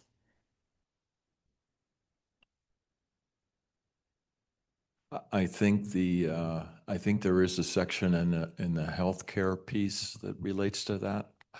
But the answer to your question is, we don't know what the state's going to do for their budget cuts, but it's not going to be good.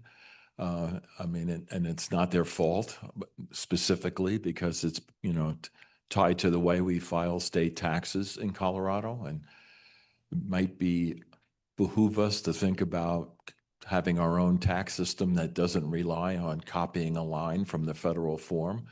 I think there's only maybe 6 or 8 states in the country that do that. And normally that hasn't been a big issue, but when you do this kind of a tax cut, as we saw with HR 1, it's had a big impact.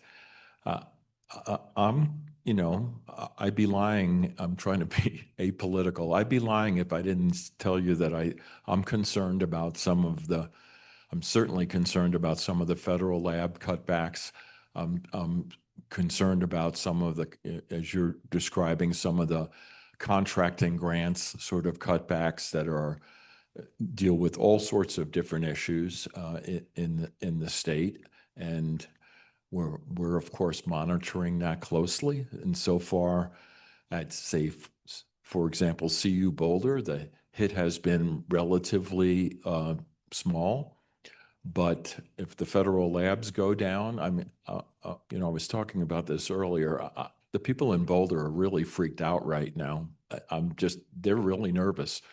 When you lose a lot of employment that's at $130,000 a year PhD scientists, and like one of my neighbors, they lost their job and they're in Norway. But husband and wife both took off. They got hired immediately in climate science in Europe, and they just took off. And so this is my opinion and only my opinion. We're like innovators, and we're one of the most incredibly innovative economies. And I don't want this in the paper. And to figure out how to lose your place as one of the premier climate research countries in the world, how to lose your place as one of the innovative leaders in the world with, you know, I can sort of say this, you can look this up, the percentage of companies in Silicon Valley that are run by people who are not born in the United States, who came in as immigrants, and we're losing some of the ability for greatness. That's all I'm saying, or maintaining greatness. So again, that's just my personal opinion, not that of the University of Colorado, not that of the regents of the University of Colorado, not that of the Federal Reserve System or anybody else that, that part really troubles me. I think there's a lot of things that you could argue made sense and make sense in one form or another. So I blew through the slides on the debt. Let me just sort of get this off my chest.